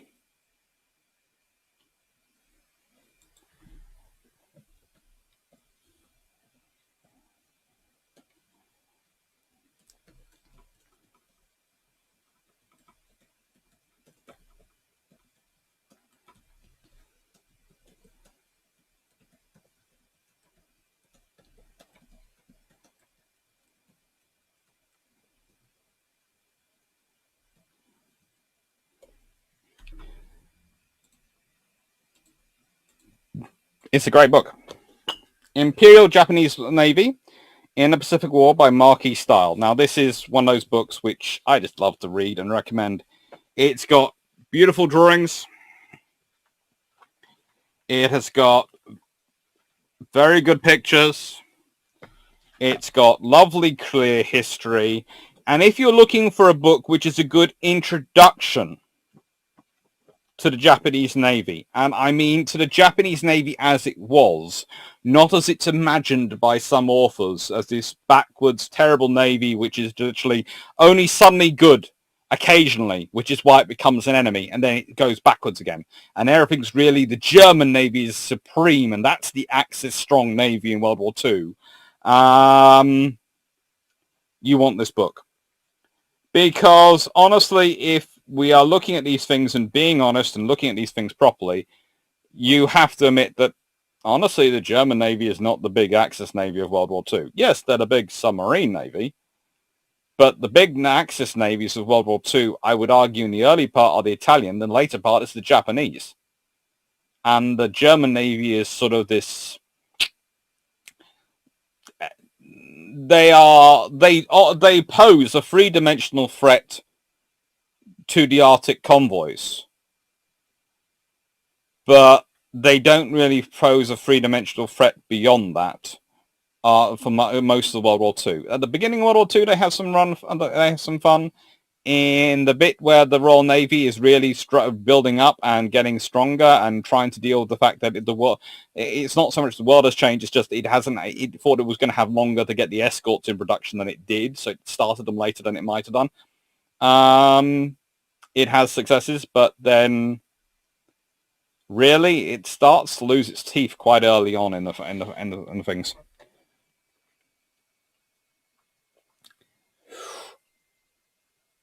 Website, you need to get some affiliate links, as I've just spent £55 on Allied Coastal Forces. Yeah, well, I have no idea how you do those things. At some point, I've got to have a chat with Jack about it as well. Strub, Doctor, what is the percentage of US viewers versus British viewers? It's about 50-50 at the moment. Jeff Beeler, hi Jeff. Belated good afternoon. Derp Squad, I did an essay on the difference between modern and old war in relation to civilians. Other than development of technology, nothing has changed. Targeting civilians has always been part of war. Sadly enough, it has been.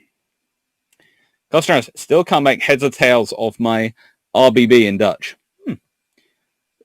Daniel Freeman, Derp Squad, I would say that the way civilians are targeted has changed and how deliberately they are targeted has waxed and waned.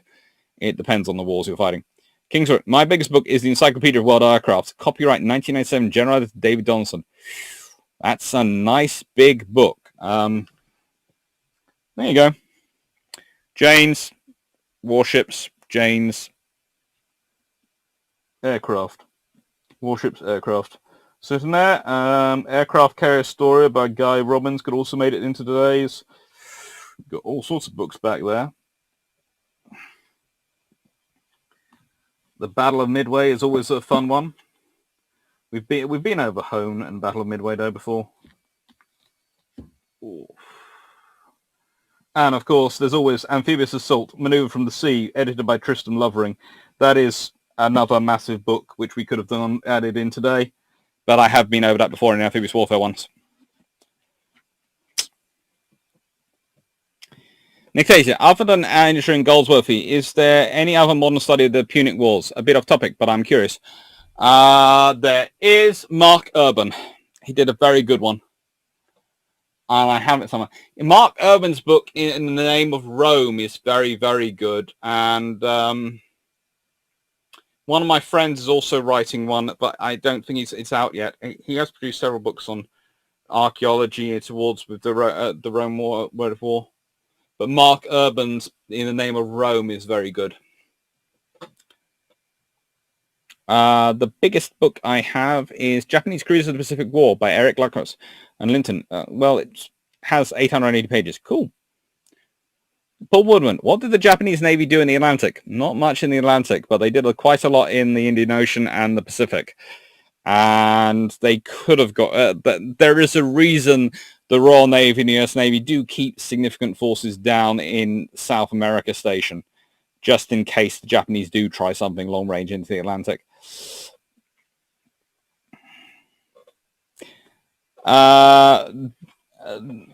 It has a whole section on radar in here. There is a question from Trent Telenko, does the Imperial Japanese Navy in the Pacific War say anything on IJN radar suite? Yes, it does. Carrier radar and fighter defense. The IJN's radar program was far less developed than that of the Allies. The tardy introduction of radar and ineffective use was perhaps the single biggest weakness of the IJN during the Pacific War. While use of radar greatly strengthened the air defense of the American ships, the lack of effective radar was devastating to Japanese aircraft carriers.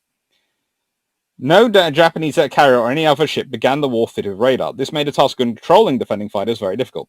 In the early war period, IJN fleet carriers embarked a fighter squadron of 18 aircraft. These aircraft were usually divided into a 9-aircraft division to accompany outgoing strike aircraft and another 9-aircraft division to provide air defense for the ship and its escorts. No radar, air defense was accomplished by conducting standing patrols.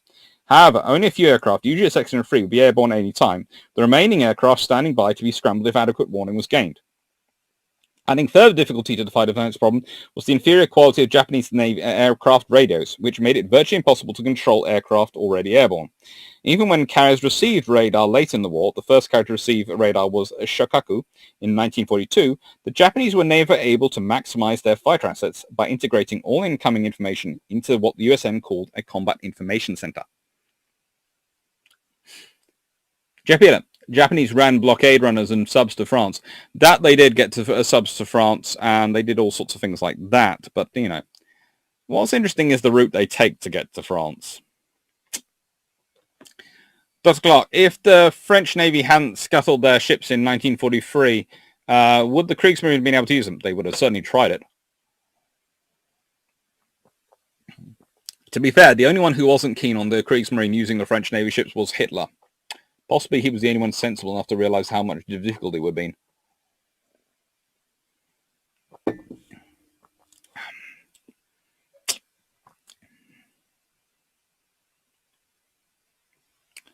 The plebiscite, Dr. Clark, Janes or Conway?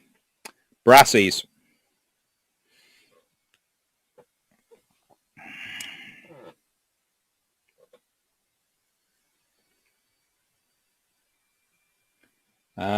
Stafford Thompson, I think I missed the earlier question.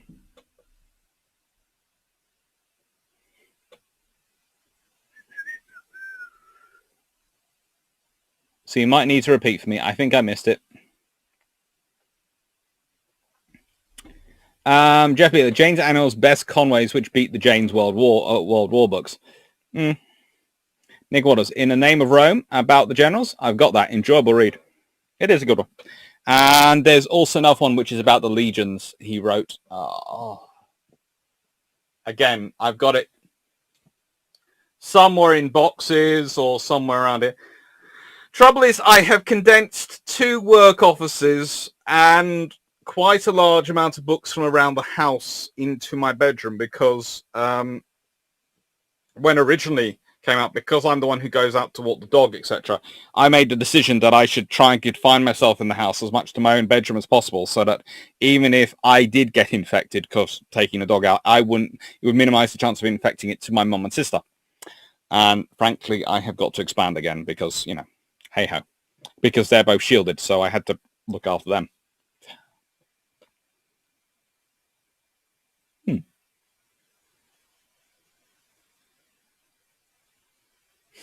Right then, I have almost finished Iron Brew. So I'm going to make the next bit Q&A, and then once I finish the Iron Brew, I'm going to probably finish off and go walk the puppy dog, because he does sound to be making noises.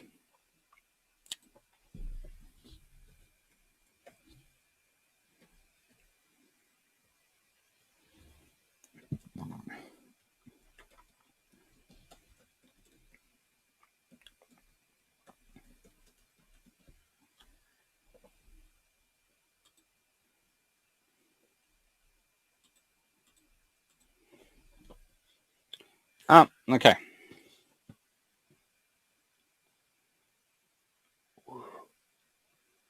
Dr. Clark, asking Stafford Thompson to repeat this question reminds me of the bit in the Battle of Britain film where a Polish pilot say, repeat please. Constance, have any guest speakers lined up? For here or for bilge pumps? Bilge pumps, we have Commander Salamander coming out this week. We have Andrew Lambert coming out The week after, this week coming, is Commander Salmon. Week after that is Andrew Lambert. And the week after that, Jamie has got us an Australian marine archaeologist on. Then we're probably going to do a couple of weeks of us just talking to each other again, because we've got to cover our normal issues, China and some of the other stuff. And then we're going to dive into some more. And we have all sorts of plans. We're including... I have an idea about doing Battlestar Galactica. Well, Jamie has had the idea and was sort of looking into it, and I'm pushing it. I have an idea for it that might involve getting a guest on for Battlestar Galactica to talk about that and its relevance to modern warship and future fleet designs. Sorry, Mustache. In regards to paper ships, what would the likelihood of being built by the powers that would be involved? RCN, RN, USN. It depends on the way the cookie crumbles, and that's the interesting thing. I'm not going to answer that too much because there's an interesting idea Drac and me and Commander Sullivan and Jamie end up discussing in this week's bilge pumps, which is basically lines up with your idea of a BCG, but has some things added on for how to make it a viable system and why to do it.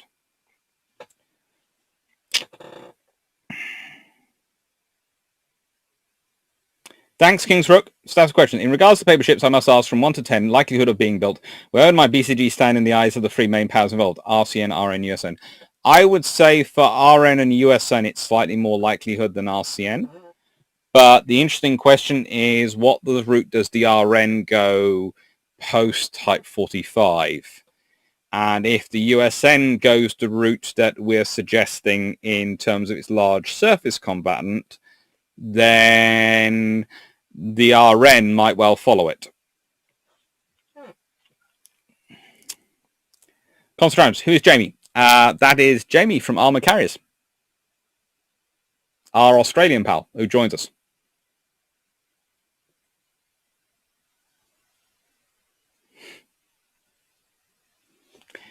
The original Battlestar Galactica, I think, is our preferred one, but we are considering doing all three.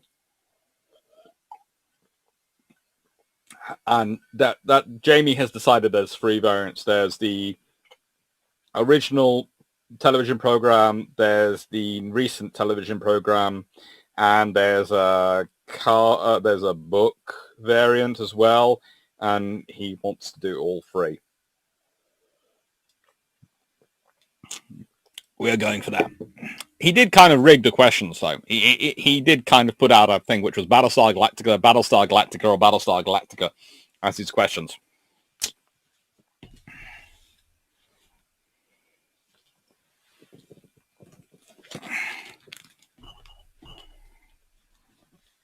Yeah. I'm just making it slightly more viable for me to move around my room by clearing up parts of the room. And these were today's books. Ooh.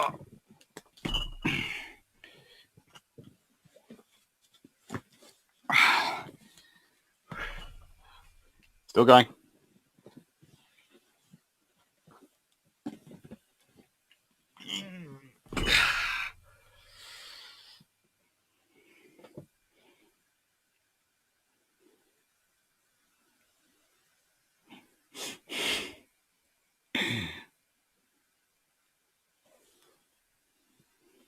Bad Home. Salamander is kind of a scoop. Same with Lambert.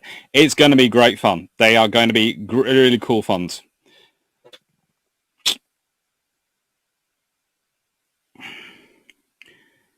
Dave Scott, Denfrin, with the flashing light signals at the Bismarck telling them who was harassing them with 4.7-inch gunfire, that was the Poles to an extent, but the tribals also engaged in certain other things. Can you turn them spine on for the camera?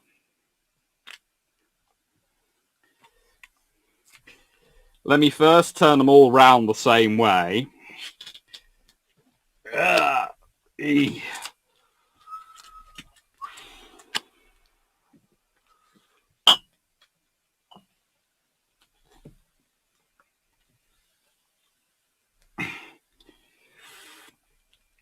Then,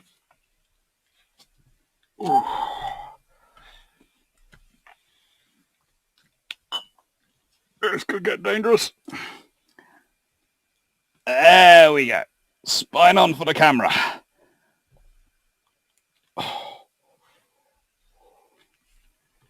The American Civil War one is down here, and it's just outside the camera range.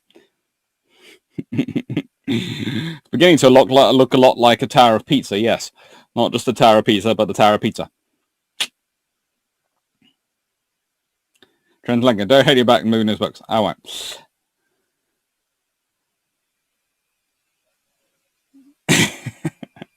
Yeah, my desk is fairly good. Right.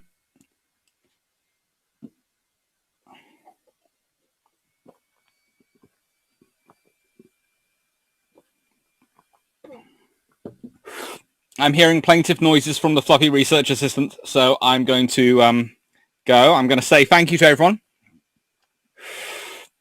Thank you for any last questions quickly, but thank you to everyone for being here this evening. Thank you to everyone for asking all the questions. Thank you for enjoying the books. I hope you did enjoy them. And take care. Flip aside, I'm lucky that I've already bought some of those. Alright, Gordon Collins. That's right. I have been reading a book that makes a passing reference to Royal Naval Service using hydrophones lured from naval airships during World War I. Do you know any more about this? Were early dipping sonar? Yes, they were early dipping sonars, and yes, they were done. It wasn't always that successful, but it was the idea was beginning. Jeff Beelan, Galactica is a carrier. Pegasus has a large main battery as well as fighters and a fighter manufacturing plant. Yeah, that's the thing. Pegasus is slightly weird. Nick Waters, good night and take care. Good night to you. Carl Masman, good night. Good night, John Shea. Night night, Derp Squad. Night night, Old Richard. Night night, Keelan 19. Night night, Daniel Freeman. Greg Sarowski. Dikasu, thank you. Plebiscite. JMF. And Eric Akin. Abuzaski, thank you. Seth Thompson, Duck Clark first. Thank you for another lively chat. Was a pleasure as always. Safe walk and best side. As Kirov is a BC, is mine a BB? No, I'm saying I think yours is still a BC. All right. And thank you very much to everyone who's a subscriber. There is a bell down below. I'm told that if you click on it, you get alerted if I publish anything on YouTube. I'm told that's the policy. So I will say there's a little bell down there. And thank you again to all my patrons because you make purchasing all the books viable at the moment, considering, as you all know, I'm technically, due to the joy of being a contract lecturer, I'm technically unemployed at the moment. So thank you very much to everyone. Kingsrook, thank you. Tim Coleman, thank you. New IKB 4472, thank you very much. And Paul Ketchum, thank you. I only think I've chatted to you tonight, so thank you for coming. Thank you for joining. Thank you all the new people who've been here. Take care. Bye, Jeff. Well, it's 20 past 9 for me, so thank you. Don't forget to like the stream. Thank you, Benjamin Donson. Thank you. Take care of them. Thank you.